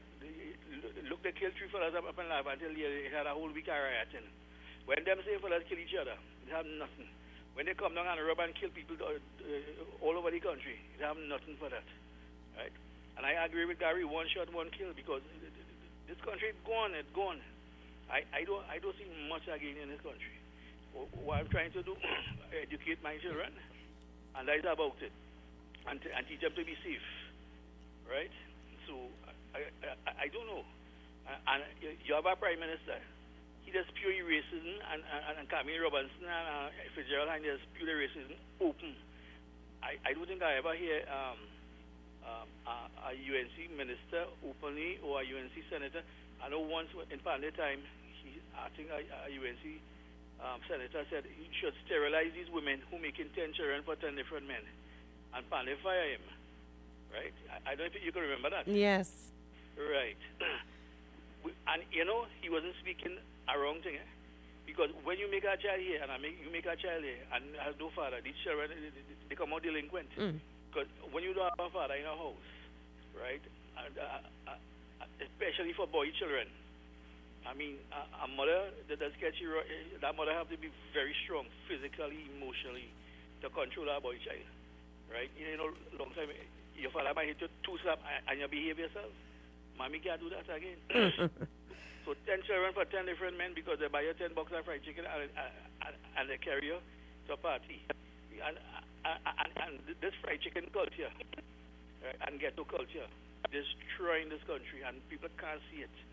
it has some radio station and some television station some television station they'll be showing some kind of videos. I mean, the woman practically naked, right? And it's 5 and 3 and 4 you will watching that. So next 20 years we're going to have monsters in this country. All right, and thank you very much. Thank you for your opinion, sir. We welcome all views on this program. It's just about 28 minutes before the top of the hour, but the lines keep going off. Let's take some of the calls and then we'll take a break. Make it very quick, Anne. Very quick. Because I know you're rushing for a commercial. I want to say something. You know, we spend a lot of time during the election season listening to the months and months and days of the Prime Minister talking in front of all of us, telling us the same banter over and over, trying to be a gentleman. And then when the election time come, he was a monster on TV, talking about bananas and monkey and all this crap, and he was like dissecting commercials on TV. This Prime Minister wants to brainwash all of you. Let me tell you something, In a democracy, you don't close bars. In a democracy, every radio station, TV station will talk about politics all day. That's what you do in a real first world country. But in a third world banana republic, you stifle everybody, you chip back on their fundamental rights, and you hold back them, and you lynch them. That is what the Prime Minister is doing to all the black boys and girls. And let me tell you something about Gary Griffith, You see Gary Griffith? I supported Gary because he went to the United Nations and he come back with a stellar thing. And I thinking, okay, my God, this guy is first world thinking. Gary Griffith is just like the PNM. He plays into their hands. And let me tell you something. All this drug and crime thing is not Gary. It's the CIA. The United States is here. And they are watching what is going on. And let me tell you something.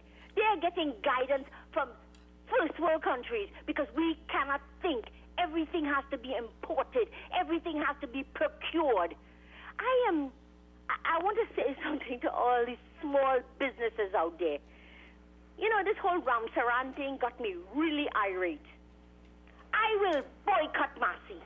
I will never shop at Massey. I will never shop at Extra Food, and I will boycott all the big supermarkets, and I will go to my local small village supermarket, my local small village vegetable store, and I will help you because we form the informal economy and they want to bring us into theirs. And this is how they do it. They're going to make us poor. They want to break you so you will become part of them. It's not going to happen. India is not going to happen again. The Madrasi people, we were slaves and we came from Madras, India, because the British bankrupted us. We will stand strong and support each other in the villages. Shop your local villages and local parlors. Don't make your prices expensive. Lower your prices and let people survive. Because I'll tell you something, I'm not going to shop at nasty foods anymore. Thank you, Miss Madras. Good afternoon. Good afternoon, Anne. Hello. Yes, Anne, good afternoon. Good afternoon. And you know, when I hear persons talking about what has happened in the country so far, one gets the impression that we are tottering towards a failed state. Yes. But we are tottering towards a failed state, and because not necessarily of those who sit at the top in governance, but those who are below, the middle managers. It is only in this country when you carry your cane to the cane track to be weighed, you could weigh the chain, a big stone, and a few other things too, and get paid for it. Is in this country, when you're selling oil to Petrotrin, you could sell 99 barrels and your partner could say you sell 105 barrels. That is the type of country we live in, a pickeroon society. Is in this country, you can pay a licensing officer and get a license. You could pay the customs man. You always want to know who to bribe, how to get something here or get something there. That is what is making us a failed state, Anne. And all this talk about what Dr. Rowley said and what he didn't say and all of that, I don't know how that factors into our present situation. Because the present situation is that we have a problem in the country, and the problem in the country has to do with the economy and money.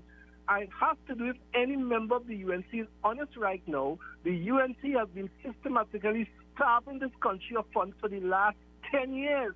Because of some reason, they do not want to have a revenue authority so that you can collect the money that you're supposed to collect. Not money, extra money, but the money you're supposed to collect. They don't want to have property taxes. They don't want you to have the revenue to govern the country properly. And then everybody say that Rowley, he didn't open the school. Well, he didn't open the school, yes. But is there one... Hello? Mr. Eric, let me know I didn't cut you off. The call just dropped there. You can call us back just after the commercial break. But let me just state to our listeners out there, we live in a country where racism does exist, right? And let me just say that accomplishments in life have no color. Let us take a short commercial break, and when we come back, we will continue this discussion on the Race Talk.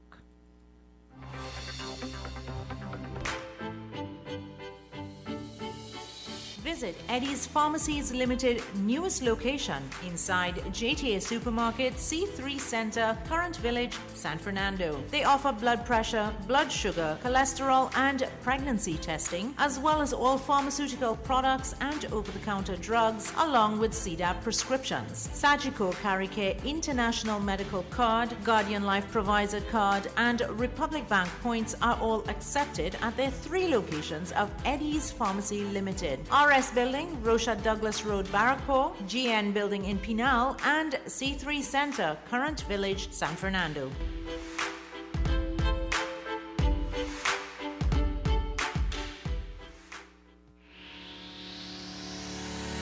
Kathy's Cool Spot Enterprises Limited, number 86 Pearville, opposite the TSTT Exchange in Mayaro. We specialize in all types of meats, dry goods, liquor, beverages, ice, LPG, gas, motor oils, stationery supplies, and photocopying. We also provide rentals of tents and chairs for your every occasion. Come in and take advantage of our specials at reduced prices on liquor, wholesale, and retail. We are open every day, even on public holidays, for your convenience. TT Post services are available here at Kathy's Cool Spot Enterprises Limited of number 86 Pearville, Mayaro, where our friendly staff will be happy to serve you. KY's Electrical Supplies Limited of Southern Main Road, Canupia, for all your plumbing and electrical supplies, water heaters, filters, and water pumps, plus all parts for Gould, Pentax, and Leo pumps. Choose from leading brands such as Cooper, Varma, BT-Sino, Leviton, and General Electric. Call 665-6954 for more information. KY's Electrical Supplies Limited of Southern Main Road, Canupia. Visit Top Gear Auto Parts and Repairs today at Southern Main Road, Couva, opposite the Anglican School. They specialize in tune-ups, injector cleaning, transmission flush, brakes and suspension, vehicle diagnostics, wheel alignment and balancing, and all general auto maintenance. Call us today on 271-6525. Top Gear Auto Parts and Repairs, your one-stop shop. It is back. Talk Your Talk is back. This is Mukesh Baburam inviting you to join me right here on U975 FM for the return of Talk Your Talk from 6 to 9 p.m. Enjoy your favorite segments and feel free to make your comments as we journey together. So join me, Mukesh Baburam, for Talk Your Talk. Greeted in the wonderful name of Jesus. My name is Bishop Kelvin Khan from Endurance Ministry International. Our new location is in Railway Road, Londonville. You can tune into 97.5 every Sunday morning from 6 a.m. till 8. Tell your nanny and your nana, your chachi, your chacha, your grandpa, your grandma. We need to pray for our nation. God bless you. Thank you.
vacancy, no employment.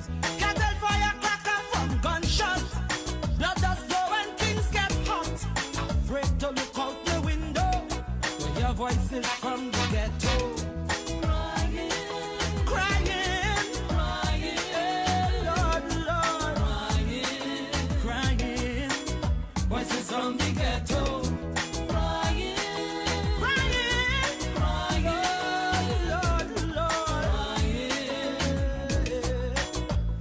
From the ghetto,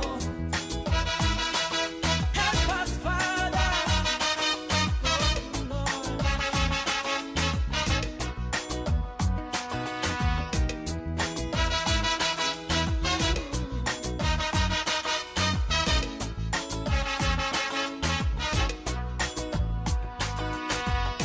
Mothers just hold their head up, ball, and them woman stronger than a wall. A big pusher iron she daughter, son in jail for manslaughter. Too bad for the here name black boys. No bail, that's the black man's choice. Like Shadow say, poverty is hell. She little girl child belly start to swell. Some say life is a cycle, but don't draw she no circle. Where will it all end? Only time will tell. Outside the siren keep howling, inside your belly will growling. Police raid very often, Simpson measuring a coffin. One night in bed you're sleeping, next night is a wake that you're keeping. So you're praying to win the lotto, not to hear voices from the ghetto. Crying, crying, crying, crying, crying, voices from the ghetto. Crying, Lord, crying, crying, voices from the ghetto.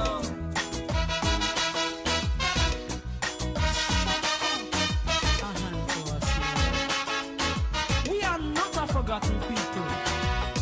Hear our prayer.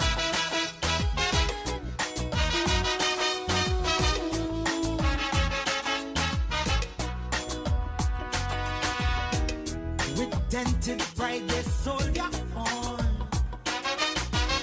Revolutions-based politicians born. And often their tragic story brings a journalist glory. No wonder they view the world with scorn. From since the day they born, some call them rebels without a cause. These social victims of unjust laws, but yet they christen the heroes, renegades, desperados, forever knocking on heaven's doors. Hear me? Steel band music shatters the silence, harmony to conquer the violence. Big men run when cops approach, fighting for scraps with the cockroach. Young Turks, they're tough protecting, almost every young girl expecting. So tomorrow begs till tomorrow, there'll be another voice from the ghetto. Crying, Lord, crying, crying, voices from the ghetto. Crying, Apitico, mama. Apitico, papa. Voices from the ghetto.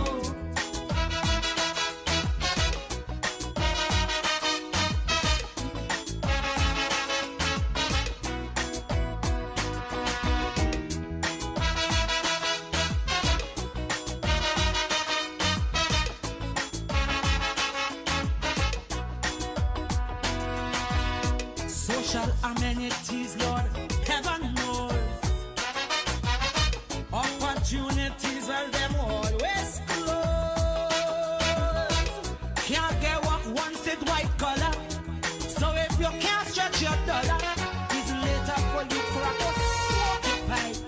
You're short of bread from gripe. Life does rape dignity and pride. Till there's only bitterness left inside.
10 minutes before the top of the hour. Welcome back to Politics 2020. That was singing Sandra there, Voices from the Ghetto, which emphasized the point of racial discrimination. You know, let's face it, we live in a society where race does exist. And it is up to us to accept it or reject it. You know, a rattlesnake, if cornered, will become so angry that it will bite itself. Caller, just hold on a second. And this is exactly what happens when you harbor hate and resentment against others. It is biting your own self. When we think we are harming others in holding these spites and hate, we are doing only deeper harm to ourselves. Continue to call us in 636-7547 2275739. We're taking the calls now. We just lost a couple calls there, but continue to call us back. Also on WhatsApp on 3784975. I am reading here where the COP, the Congress of the People, whose leader, Caroline Sipasad Bachan, had conceded defeat and resigned. There's a new leader, Kurt Sinnett, who is deputy leader of the COP. I don't know why anyone would want to lead a party that have not able to garner at least 1,000 votes. Good afternoon, welcome. Good afternoon, Ms. Ann. I hope that the government hasn't yet found a scapegoat. Scapegoat in what way? Well, what they were saying all the time was Kamala, and Kamala this and Kamala that. Now the responsibility now is with the people. They shifted from there now to the people now. The problem is with the people. And I am saying that the problem is with the government. They are managing, they are in charge. They are responsible for policy and implementation. They are the ones who spend the people's money. So they can't be the people. The people, yes, we have to be part of the process. But I'm saying that the decision and policy, the policy development and policy implementation is with the government.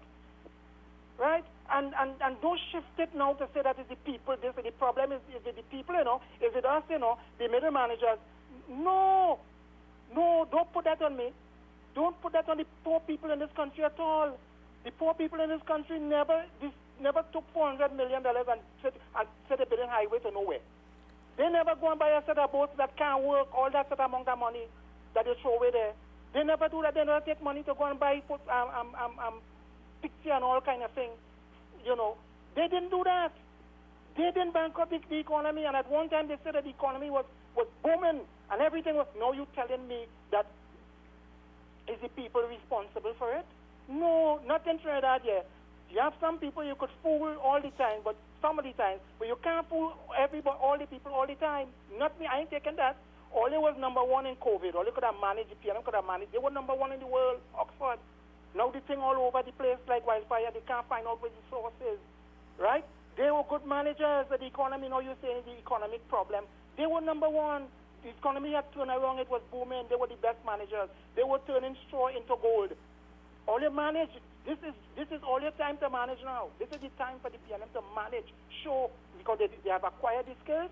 All you manage this society, manage the country. Thank you. Thank you, caller. 636-7547 2275739. Continue to call us in. We are discussing the latest election results. We are also speaking about the issue of the race talk that have surfaced with the call for boycott of the Ramsaran dairy products. Hello, good afternoon. Good afternoon, Anne. Good afternoon. Well, I saw this in the panel in the election, right? Hello? According to the initial results, According to yes. the preliminary ones at the panel in the election. Yes. Which means Kamala Prasad don't have to run no country or to make no decision over any country. It's the PNM. And when the PNM flop, you could tell them they flop. And don't make noise. Them is the winner of the election. The people put them there. And they will make whatever decision they want to make. They will make any kind of decision they want to make. Either they listen or they don't listen. Just like Kamala Prasad between 2010 to 2015, she was making all the decisions and all the wrong decisions that she's supposed to be making, and nobody tell her anything. If people were stopping she was making a wrong decision, she would have still been in power. So let the PNM swing the PNM and let them make any decision for the next 5 years. And when the next 5 years come, the people will make a decision if they want the PNM or they want the UNC. But the question lies, I hear certain people calling this station and calling other stations. It's definitely the same people were telling PNM, call the election, call the election, call the election. You want an election now? I'm used to be hearing that I think so. Call the election now and all them kind of things. And now when the election is being called, the PNM will they still have a problem later than it. Good afternoon. You see, and many of our poor people are now catching up on education. We don't know how a prime minister can call election when we have a constitution and we have a parliament and we have a president and a prime minister. That is insane. Who has power? The president has the power of all the military. She's in charge of national security. And you only see she once in a year. She comes out and she creeps out of her little turtle shell. She's like a turtle. Figuratively and literally. Anyway, what I'm trying to get at is this. Don't get fooled. Let me tell you something. You see, in corruption, you have to be very slick. And you have to be very smart. Corruption isn't about just thieving. It's a lot of psychology. You have to play the people. You have to cajole them. Because it takes a lot of thinking and strategy to implement a plan of corruption. And I speak of this because I know it very well. And I'm going to tell all of you something. You see the PNM? They know how to deflect. They will play the race card, tell all you about hate, bishop, the school, teacher in a school, racism, but they will never defund religious schools. Look at all these religious schools. Look at the Christian schools, top of the line. If I go to the international school in Westmoreland, I've been there. My daycare center used to be like that. And then you come to the poor villages and you look at the child care centers and you want to cry. It's worse than a dog shelter. That is, you know what we call that? We call that unequal divide of wealth. We call that catering to the 1%. I lived here, and I am seeing a lot of Syrian businesses opening up, gyros, and Venezuelans opening up restaurants, and all of these things. And I see my people still struggling. Still struggling. And when I say my people, I don't mean Indian people. I mean my Trinbagonians. I mean my black people out there, my African friends. And even they tell me, they say, when Kamala was here, we had land. We could at least settle in land. You're not going to get that anymore. The government is going to pull that rug from under your foot. And let me tell you something. You think Imber care about you? He's got his hands on development. All of these ministers, real estate development, real estate trust, they have their hands on everything, and they're going to privatize everything. And you know who will get it? Before this prime minister leaves, he's going to make sure he have a nice nest to lay his eggs in. And you poor people will suffer. I want to tell you to wake up. And I want to tell the UNC. Maybe Kamala Bissessa should step down. But I do love listening to this woman in Parliament because she does make a good fight and she stands up strong. It cannot be Anita Hayes. She's too weak. She's too young. Rudal Munilal, he's a good fighter, but oh God, carries a lot of baggage. And you know something? I think we have some people out there. There was a guy in Beetham that spoke for the UNC, and he talked. And when I heard this young guy speak to this African guy, oh my God, I was riled. I was like, this guy is going to make it. Let me tell you something. We need speakers like that. Speakers like that to speak to the people and to speak to education leaders and to speak in Parliament. Because the poor people, they're getting wider and bigger. And the Prime Minister, this whole informal economy about credit card and everything, let me tell you something. We own the informal economy because we do cash. Even Royal Castle always take cash on a certain day. And KFC too. Why not we talk? It's top of the hour. All right, thank you, Anne. Let's take a top of the hour break and we will be right back. Time has come.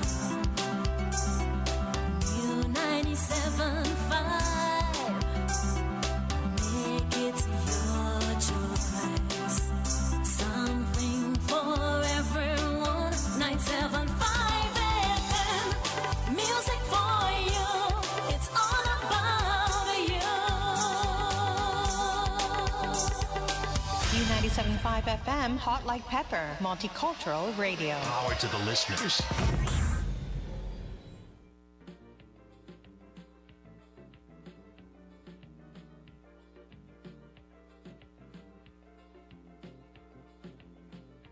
I remember when you children were weak and hungry. I took you to my bosom, fed you my oil. And even when you took and wasted and left me drained, there was always love for you in my soil. Even when my older children, they tried to shame me, setting no rules for the younger ones, bringing such grief and sadness into my household. In the end, they're still my daughters and sons. I will always be there for you. No matter what you do, whatever joy or pain that you are going through, I will always be there for you. I will be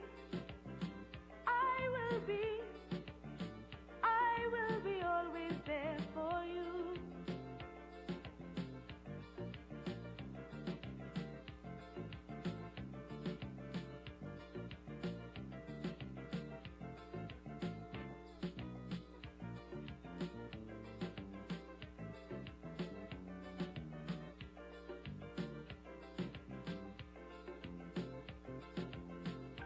Everybody always call me a blessed mother.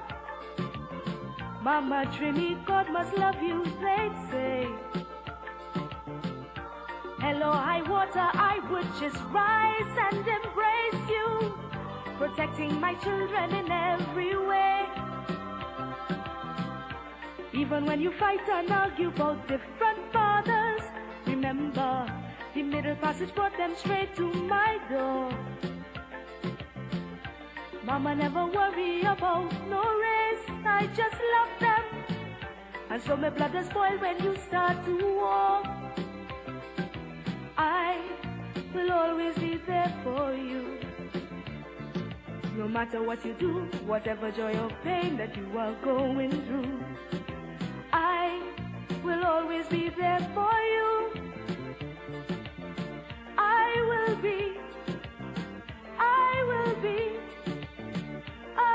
be always there for you.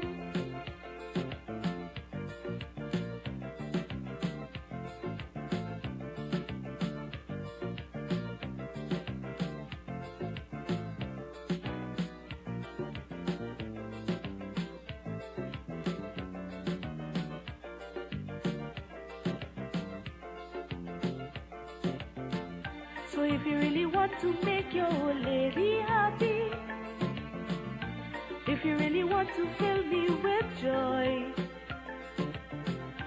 all you got to do is start looking out for each other. I mean, man and woman check for the girls and boys.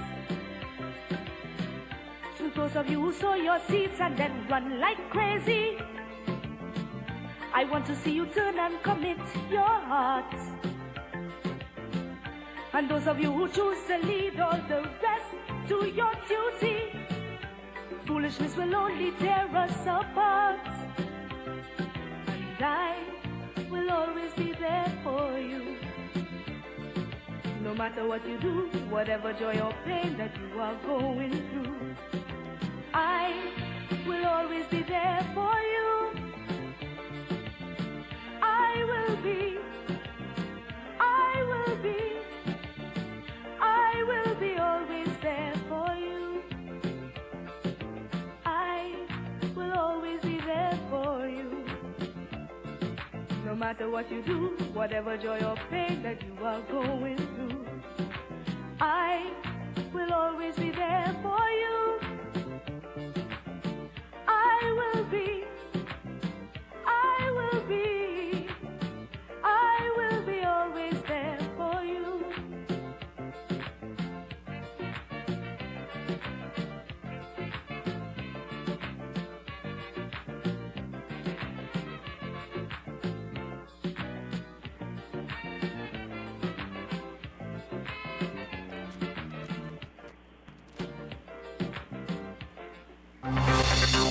Welcome back, listeners. Welcome back to Politics 2020. We have a caller on the line here. Good afternoon. Good afternoon. Hello. And it sounds strange that there are 19 political parties.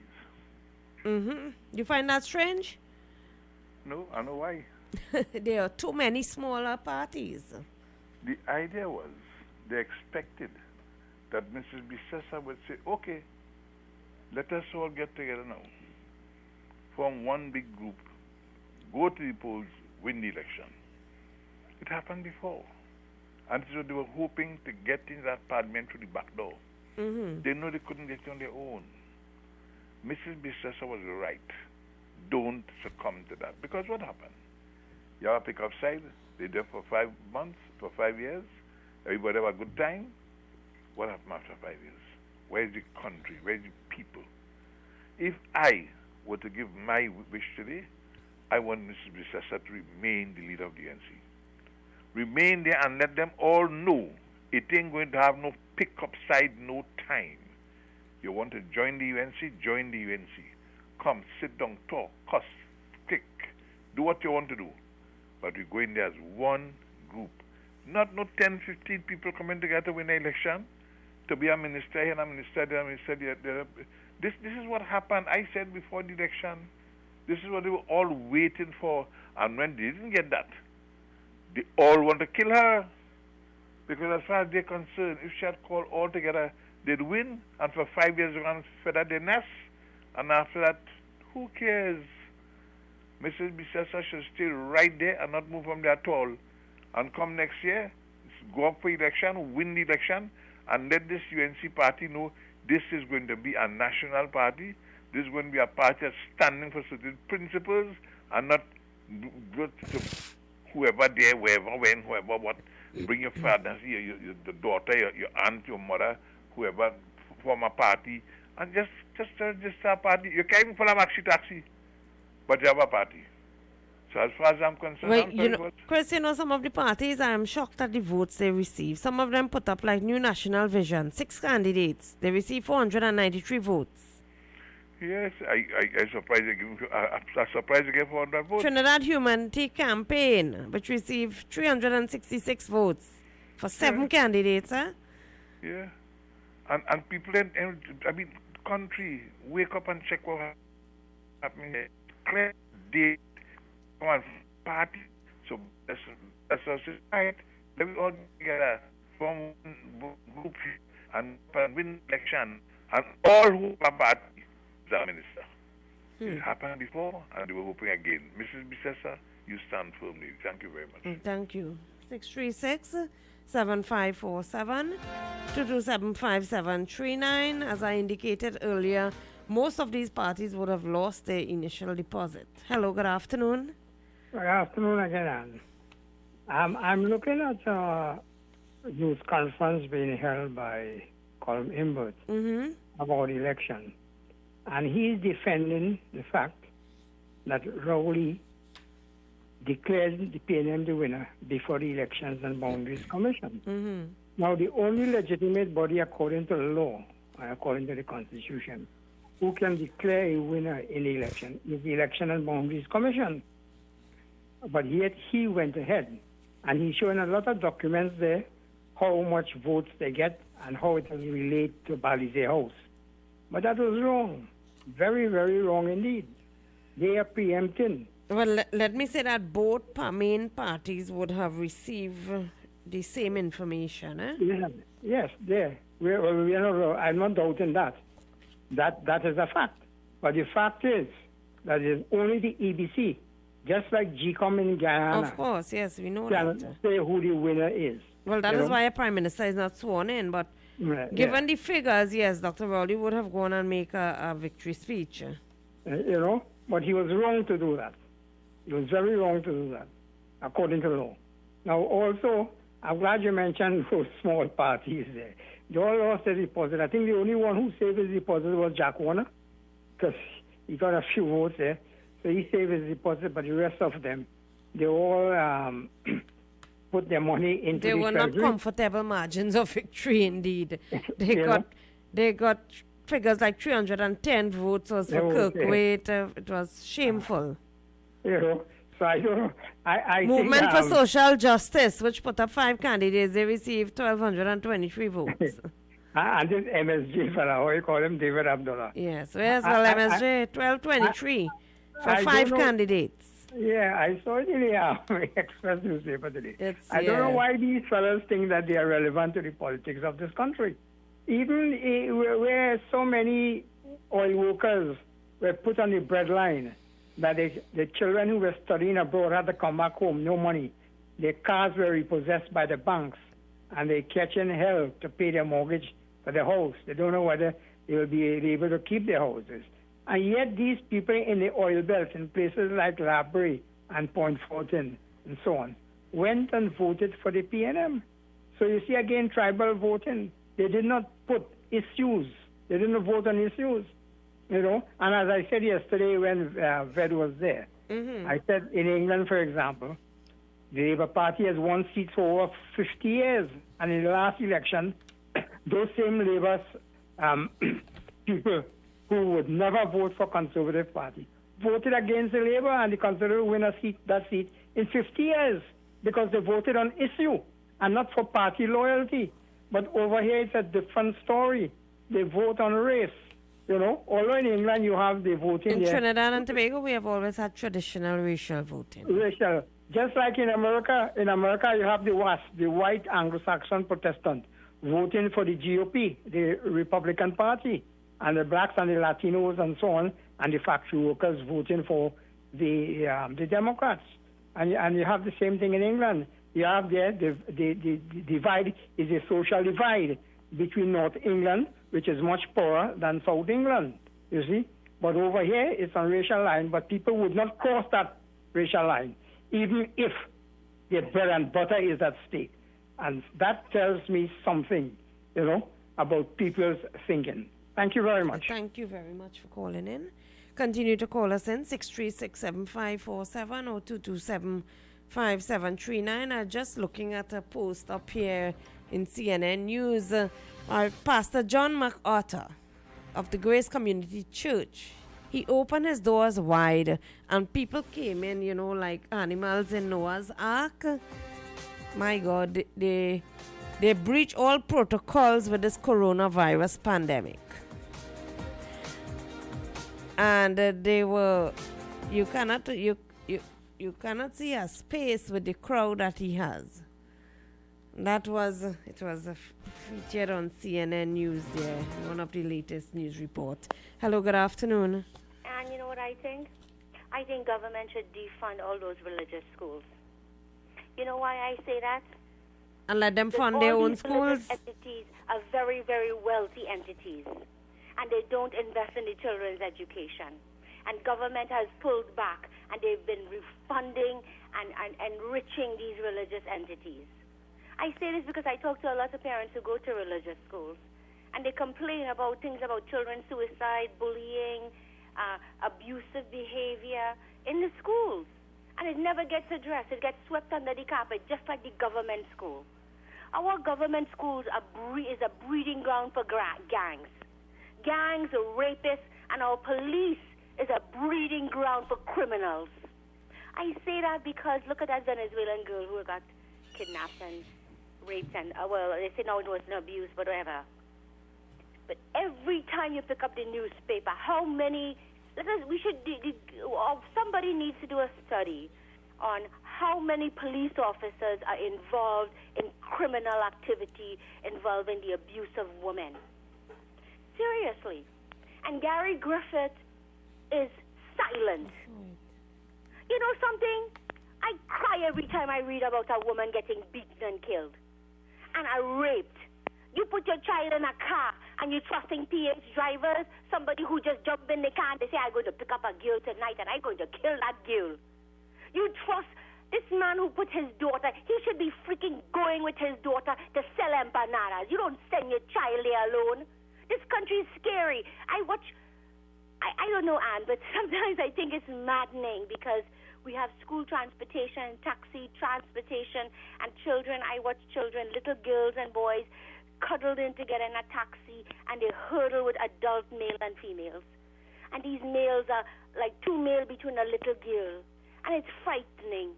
And nobody legislates that. The government worried about child marriage and the whole Muslim community. I want to say something to this to all you, eh? Let me tell you something about human rights. Human rights means you have the right to live. You have the right to walk on the road and do whatever you want to do. Not criminal activity, but walk with freedom and shop as you want and spend your money. And you have a right to climb up the ladder and make it to the best potential you can. This government consistently has kept us in a plantation mentality. And I'm going to stop because I will talk forever, but I want to thank you. I'm listening to you. 636-7547-227-5739.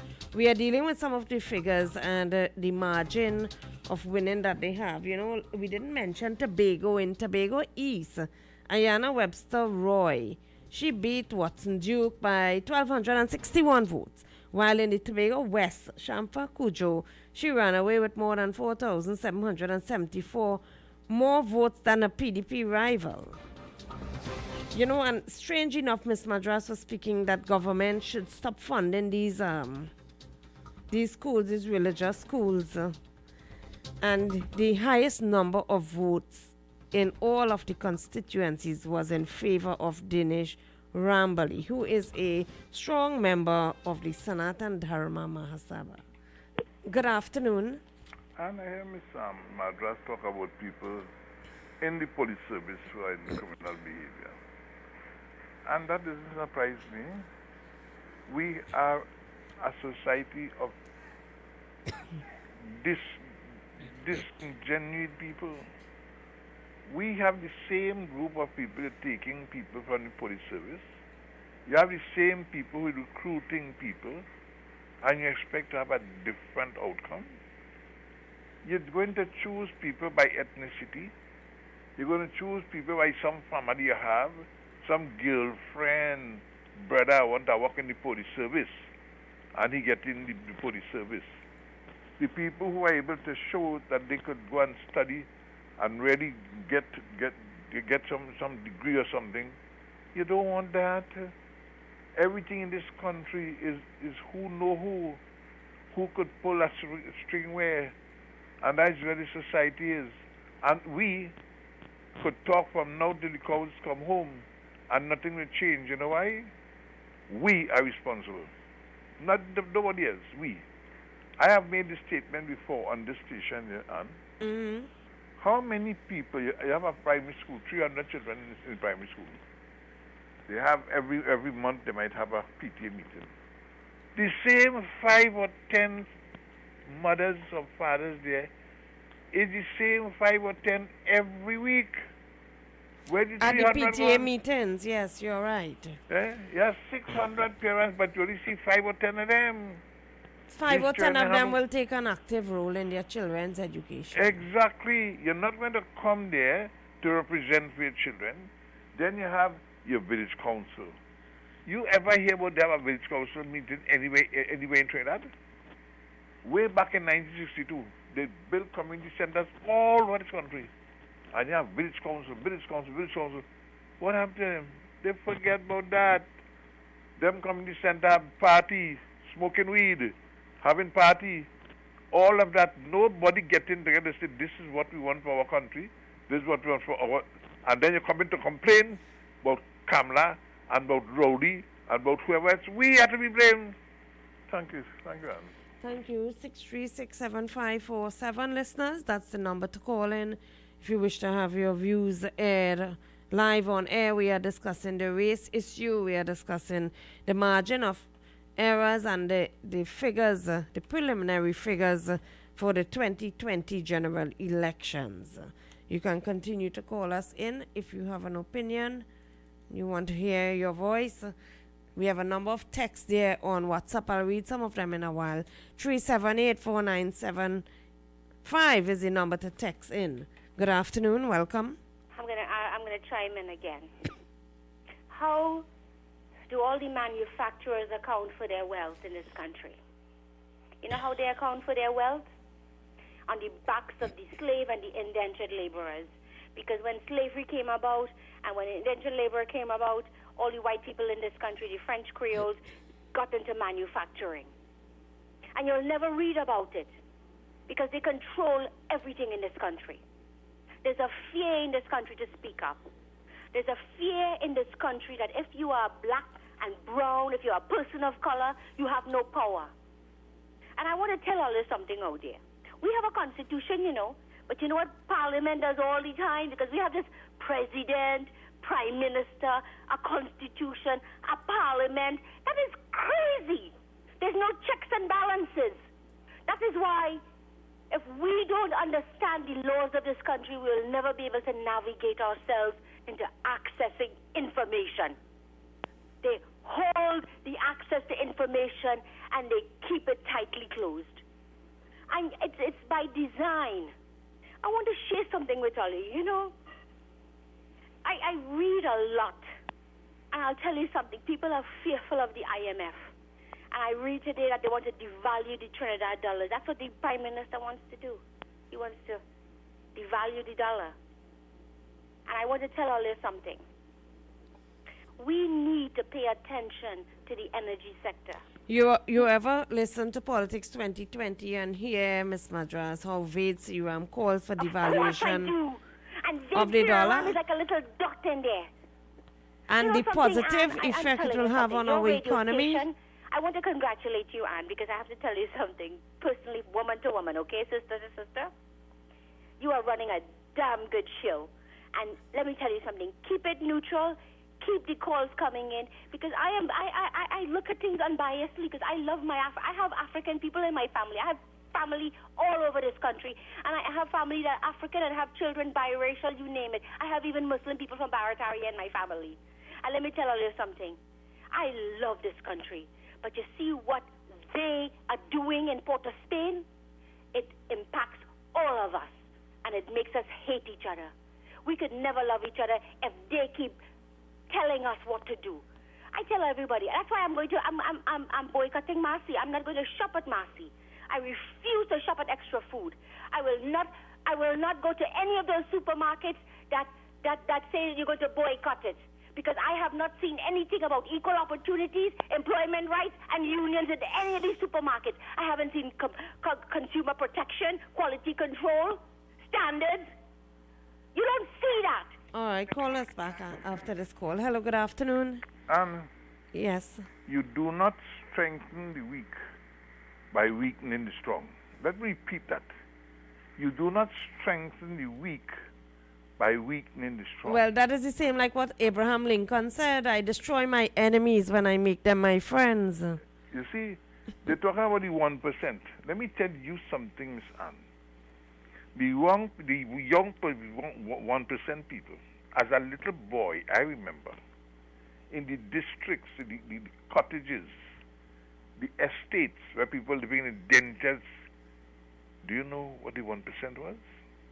A grip under the shoulder with lengths of cloth, passed it and said a pants length for 6 cents and a dress length for 6 cents. And they come and they say, Patek. They take 1 penny and give you the thing and pass every 2 fortnights after that when they get paid and collect 2 pence until they get the 6 pence. That's how they made their money. They sit down in the gallery. You remember if it's a roti and they sit down in the gallery and they eat that and they sleep in the gallery. That's your 1%. The people paid their price. You're coming to the 1%. Do what you have to do. Do what you need to get somewhere in life. Those are the 1%. You want to get everything that somebody else have, but you must not work for it. No, don't work so. Look at people right here in Trinidad. You have men who never went to school, never went standard 2 or standard 3 or standard 4, and they have very successful businesses. Of course. And you know why? They pay the price. They plant body, they make doubles. But you can't sit down home and say, the 1%, they have no opportunities. This country has opportunities.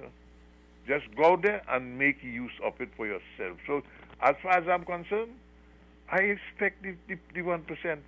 And you know something about 1%? They believe in family. They believe in family. They're close together with their family. Look at our people. They cut each other's throat, but they want to be the rest 1%. Thank you. Thank you very much. 6367547 listeners. 2275739. A number of callers here. Good afternoon. Good afternoon. Hello. Yeah, that lady for the longest while. Miss Madras. Yes, Right. go ahead.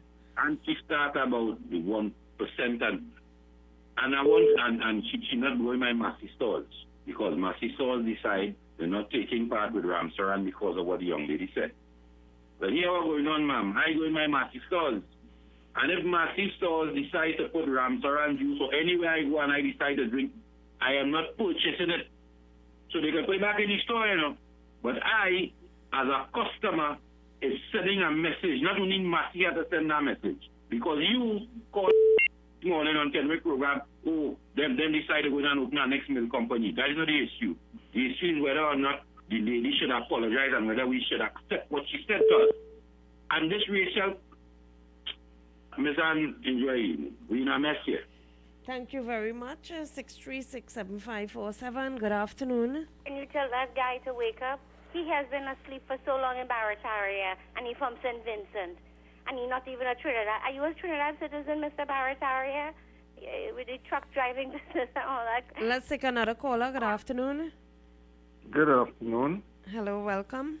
I want to change the twist a little bit with the conversation there about the 1%.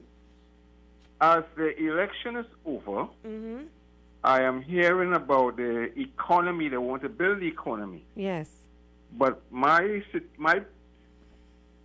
take here in this whole business, I would like to see three things attached first to our business here, which is water, medicines, and food. Anything else could come after. Instead of looking for roads and buildings and whatever happen, let us take care of our water first, food, medicines. I thank you for that. Bye-bye. Thank you. Let us hope that all these dark clouds of racial expression and racial prejudice will soon pass away. You know, someone texted me and said the only thing that should be separated by color is laundry. It's a little joke there. 6367547 2275739. Just about 5:30. We're into the last 20 minutes of Politics 2020. Coming up just after 6 p.m. is Mukesh Baburam with Talk Your Talk. Let's say hello to this caller. Good afternoon. Good afternoon again, Miss Ann. That is why I said I'm not buying Ramsaran. Because here what she called it, I'm from Grenada. You don't know me or from St. Vincent. I want one or let make the mistake. Even though I want to sue one or they're bad. I want to take one or let a court. Just make the mistake. And then I will show you. Enjoy it. Yes, I'm from Grenada. Thank you. Thank you very much. Well, if you're from Grenada, you're from within our CARICOM society. You know, I was giving you all the figures with the 2020 general elections. Let's see this caller here. Good afternoon. I promise I won't say anything derogatory. I'm going to be clean. Quick. I said he was from St. Vincent and he didn't listen right because the ear clogged. But the truth of the matter is, you know something, OAS, the Organization of America, have turned their backs on us. They should have been here during election. But you see, President Trump isn't focusing on us. He focused on Iran and the Middle East and that peace deal and all of that stuff. He have a whole backload of stuff that he failed to look at the CARICOM and OAS. Trump right now is worried about who is Joe Biden running mate, Kamala. Well, people say Kamala, great-grandfather was a that slave owner. is Trump worries right now, that there's a woman in the mix. Let me tell you something about Kamala Harris. She's an intellectual. Her father went to Stanford. Her mother went to Berkeley. And she comes from a very intellectual family. Kamala Harris doesn't have any children, so she's not a mom. But she has stepchildren. And Kamala Harris comes from a family where they read a lot and where she respected race, ethnicity, and even social status in society. And I think Kamala Harris should have been the president. She shouldn't be a vice president, but that's okay because women always have to take a second seat in the front, you know, when they have awards and stuff. And it hasn't changed too much, but we're getting there. The fact of the matter is, I want to share something with all you. We have a constitution that talks about freedom of speech and the right to enjoy your property. And there's a whole section on the police when they pull you over and your rights. And none of you know your rights. Because we have radio stations that read the Constitution. I listen to my good friend on another radio station. He reads the Constitution with black dramatic music, but he doesn't explain what it means to you. You have rights, and you can demand those rights. But you know something? We're frightened, because this is what government does, and the powerful. They make you feel that those rights that are written is not meant for you, because you are children of not our God. And that is why they fund all these religious education, because they're fooling all you. And I'm going to take it off the air because I'll be a kind of... Good afternoon. And good afternoon to you and the listening audience. Hello. This race conversation, I realize I have been listening since it started, from this morning to now. And all I hear is more heat in the voices on either side. I wonder if persons stop discussing it and take it for what it is. Just a comment, persons calling for an apology. To the best of my knowledge, an apology was issued.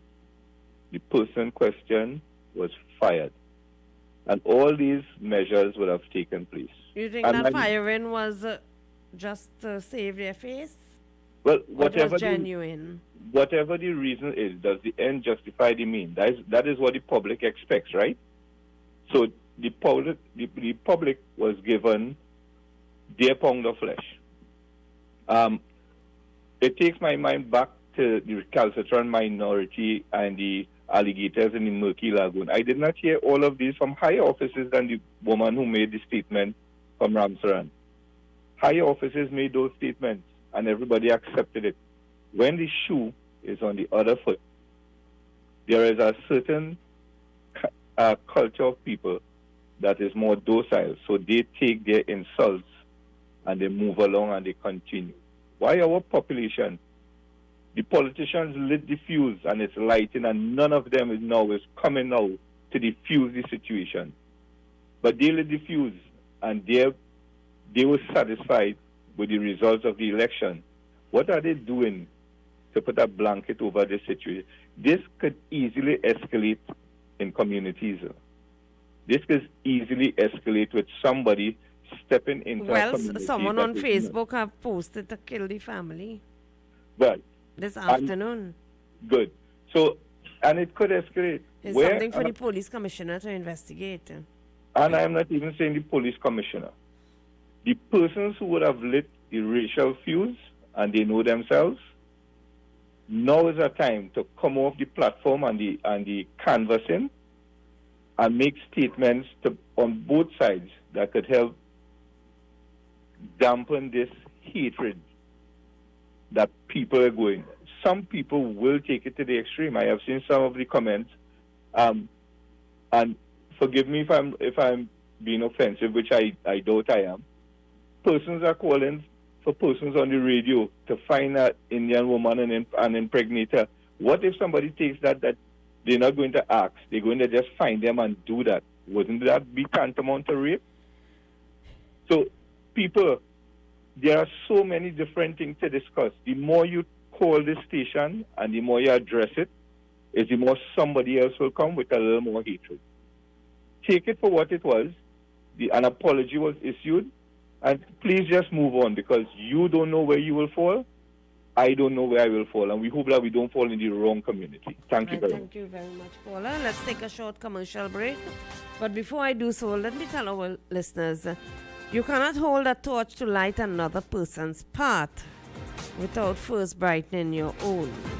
Let's take a break. The calls keep coming in. Let's take a break and we'll be right back. All bakers, doubles vendors, and roti makers. Try our high-quality unbleached bromate-free all-purpose and baker's flour. Low price and conveniently packaged in 2 pounds, 2 kg, 10 kg, and 25 kg bags. For wholesale and retail prices, contact Shiklisha Limited, 665-3336, or visit us at Warrenville, Canoopia. Shiklisha Limited, quality you can trust.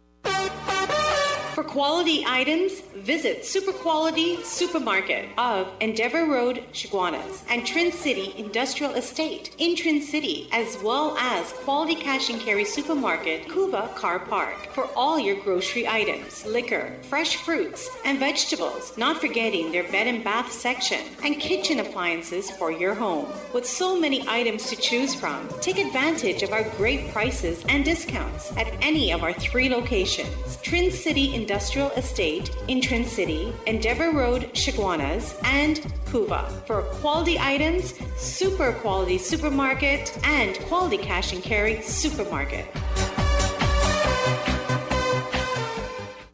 A&S Hardware and the General Contractors Limited of 107 Bonaventure Road in Gasparillo. For all your hardware materials from foundation to finish. Not forgetting all your general contracting needs. We have it all at A&S Hardware and the General Contractors Limited, located at 107 Bonaventure Road in Gasparillo. Just call Tiki Ali at 650-2180.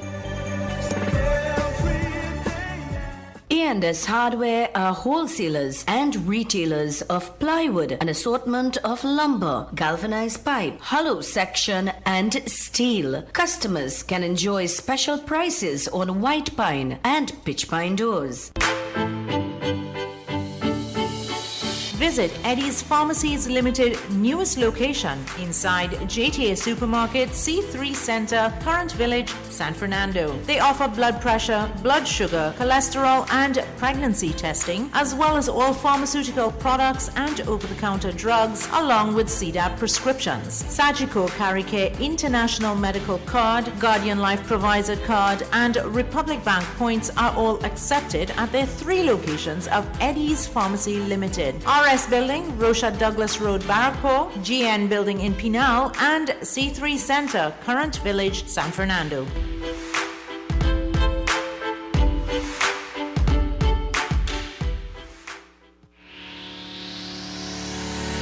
Kathy's Cool Spot Enterprises Limited, number 86 Pearville, opposite the TSTT Exchange in Mayaro. We specialize in all types of meats, dry goods, liqueur, beverages, ice, LPG, gas, motor oils, stationery supplies, and photocopying. We also provide rentals of tents and chairs for your every occasion. Come in and take advantage of our specials at reduced prices on liqueur, wholesale, and retail. We are open every day, even on public holidays, for your convenience. TT Post services are available here at Kathy's Cool Spot Enterprises Limited of number 86 Pearville, Mayaro, where our friendly staff will be happy to serve you. KY's Electrical Supplies Limited of Southern Main Road, Canupia, for all your plumbing and electrical supplies, water heaters, filters, and water pumps, plus all parts for Gould, Pentax, and Leo pumps. Choose from leading brands such as Cooper, Varma, BTCino, Leviton, and General Electric. Call 665-6954 for more information. KY's Electrical Supplies Limited of Southern Main Road, Canupia. It is back. Talk Your Talk is back. This is Mukesh Baburam inviting you to join me right here on U975 FM for the return of Talk Your Talk from 6 to 9 p.m. Enjoy your favorite segments and feel free to make your comments as we journey together. So join me, Mukesh Baburam, for Talk Your Talk. Greeted in the wonderful name of Jesus. My name is Bishop Kelvin Khan from Endurance Ministry International. Our new location is in Railway Road, Londonville. You can tune into 97.5 every Sunday morning from 6 a.m. till 8. Tell your nanny and your nana, your chachi, your chacha, your grandpa, your grandma. We need to pray for our nation. God bless you. Thank you. Praise Him. Praise Him.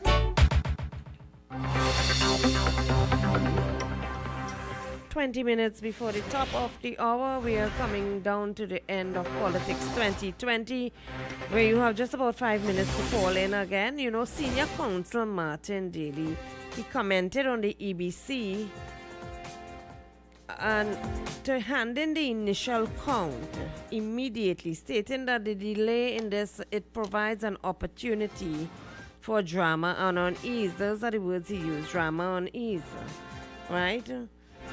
So after the polls were closed Monday evening, when the media houses were broadcasting voting figures, apparently it gleaned in different ways, and Senior Counsel Martin Daly is calling on the EBC. He's asking, why didn't they hand in the initial count? He said, I am astounded that the EBC did not promptly provide the public with an announcement of the votes recorded for each candidate and the conclusion of the respective counts. This default is a recipe for unnecessary drama and unease. Those are the words that he used. You know, the EBC chairman refused to comment on Mr. Daly's statements. It shows now, according to the EBC, that 58% of the voters turned out, which represented, as I mentioned earlier, 658,297 electors. Why didn't more voters turn out to vote? You would have heard my interview with Mr. Vasant Bharat, who concluded that people on either side, both the PNM and the UNC, they were obviously not satisfied with the candidates that presented themselves. Mr. Bharat also spoke at length about the call for Mrs. Prasad Bisesa to resign her position and concede the elections and move on. Having lost just over 6 elections since back in 2015. The PNM receiving just over 13,000 more votes than the UNC. Have that paved the way forward for the president to declare them a winner? Well, that is left to be seen. We understand there are about 2 more seats left to be counted. And the other political parties, sadly, but it was expected that many of them have lost the initial deposit. Many of them receiving votes in the figures of 200, 139, and 366, and very low figures. Good afternoon, welcome. Good afternoon again, sir. I agree with Vasant Bharat's assessment because I myself was not too pleased that my former candidate, Fazal Karim, was not selected. Right. Because this man is a hard worker in a sub-office on Monroe Road there. He had a program there teaching people computer literacy, etc., and some other vocational training. He was going there. So he was doing a good job, and I don't know why he was removed. But the people in Lange Park, they didn't like it at all. So he was asked to go and help campaign with Vandana in Lange Park. And he did go to Lange Park, but he didn't go to the rest of the constituency to campaign. You know? And a lot of people stayed away for that. Because Kamla Prasad herself said that Rowley said that she had a pickup team, you know, of youngsters only, you know, and, which I think has some merit in it. Now, I am one of those people who think that there's a clip being played on radio and so on and on social media where she criticized Mr. Pandey for losing about 2 or 3 elections and said it's time for him to go. She has lost more than twice that amount. So by her own reckoning, she should. I saw the clip where she called on Mr. Pandey when he lost at least 4 elections. To go, it's time to go. Yeah, she should hang up, I suppose, and ride out into the sunset. But she will say internal elections the next year. Is this history repeating itself? Yeah, and she won 1 seat, Demoruga, so she might think she's taking... She made inroads. She thinking she made inroads. Yeah, she has lost her political attractiveness, and Kamla Mania is dead and buried. And I think it is time for her, as I said, to remove herself from leadership of the party and let somebody else take over there and reshape this party for governance in the next 5 years. Because if she is there in the next 5 years, you could bet your last dollar that they're going to lose the election again. She's politically unattractive. And, ma'am, it is time for you to take an exit. Thank you. Thank you. Good afternoon. Good afternoon. Well, the reason for that is the Queen Maker is no longer there. You know what the Queen Maker? Who created the Kamla Mania? Jack Warner. That was the Queen Maker. So when they tell them, go and play any man come back, she lost 11 elections. She was ready, but because of the Queen Maker and the money the Queen Maker had at the time, he put she up in front. And now we realize, now only realize, because we realized long time we didn't vote for her, that she's not politically astute. Because she have a group of men around she when they leave with a budget of 650. And they have the reason why she had to send so much of them home, because each one of them have issues against them, but she keep one, because she return coming too. No more Queen Maker because there's no more Jack Warner. Enjoy the evening. Thank you, caller. Well, that winds up and wraps up for today. It's just about 12 minutes before the top of the hour. Let's squeeze in this last call. Good afternoon. You know, I'll share something with you about Jack Warner. Mm-hmm. I lived in the United States when Jack Warner's corruption evolved, and he was vilified in the United States. In fact, we all laughed at Jack Warner's YouTube video where he talking about how he didn't do anything wrong because he sounded like an idiot. But when he writes like a professor. Did you ever notice that? He's like the prime minister. When he's prime minister in an election mode, he's like a monster, racist, banana, monkeys, and he reaches for everything, every low-hanging fruit. That's what the prime minister does. Jack Warner is the same way. He's a charlatan. You know what a charlatan is? Somebody who wears a costume in carnival. And when they finish carnival, they go back to their children that's missing from home. Let me tell you something, We have a paradise. Or you ever go to the beaches in Trinidad? Or you ever go to the rivers? We love to cook. We love to eat. We love to dance. We love to be happy. The Prime Minister said his goal, he said this on a radio station, television station, Morning Brew. He said his goal is to make us happy. How do you make someone happy? Do you give them hampers every day? Do you give their sister a job, a cousin a job, a NGO some funding, a lottery thing? Do you do that to make them happy?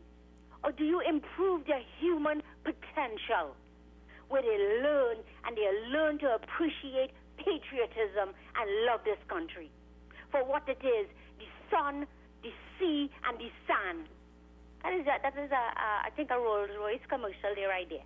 But I want to tell you something. This government is all about capitalism. Capitalism worse than the United States, worse than China, worse than anywhere. And they will see you drag and beg for money because they drive on the roads every day and they refuse to fix it. They see rich people treading on your right, and they refuse to acknowledge it.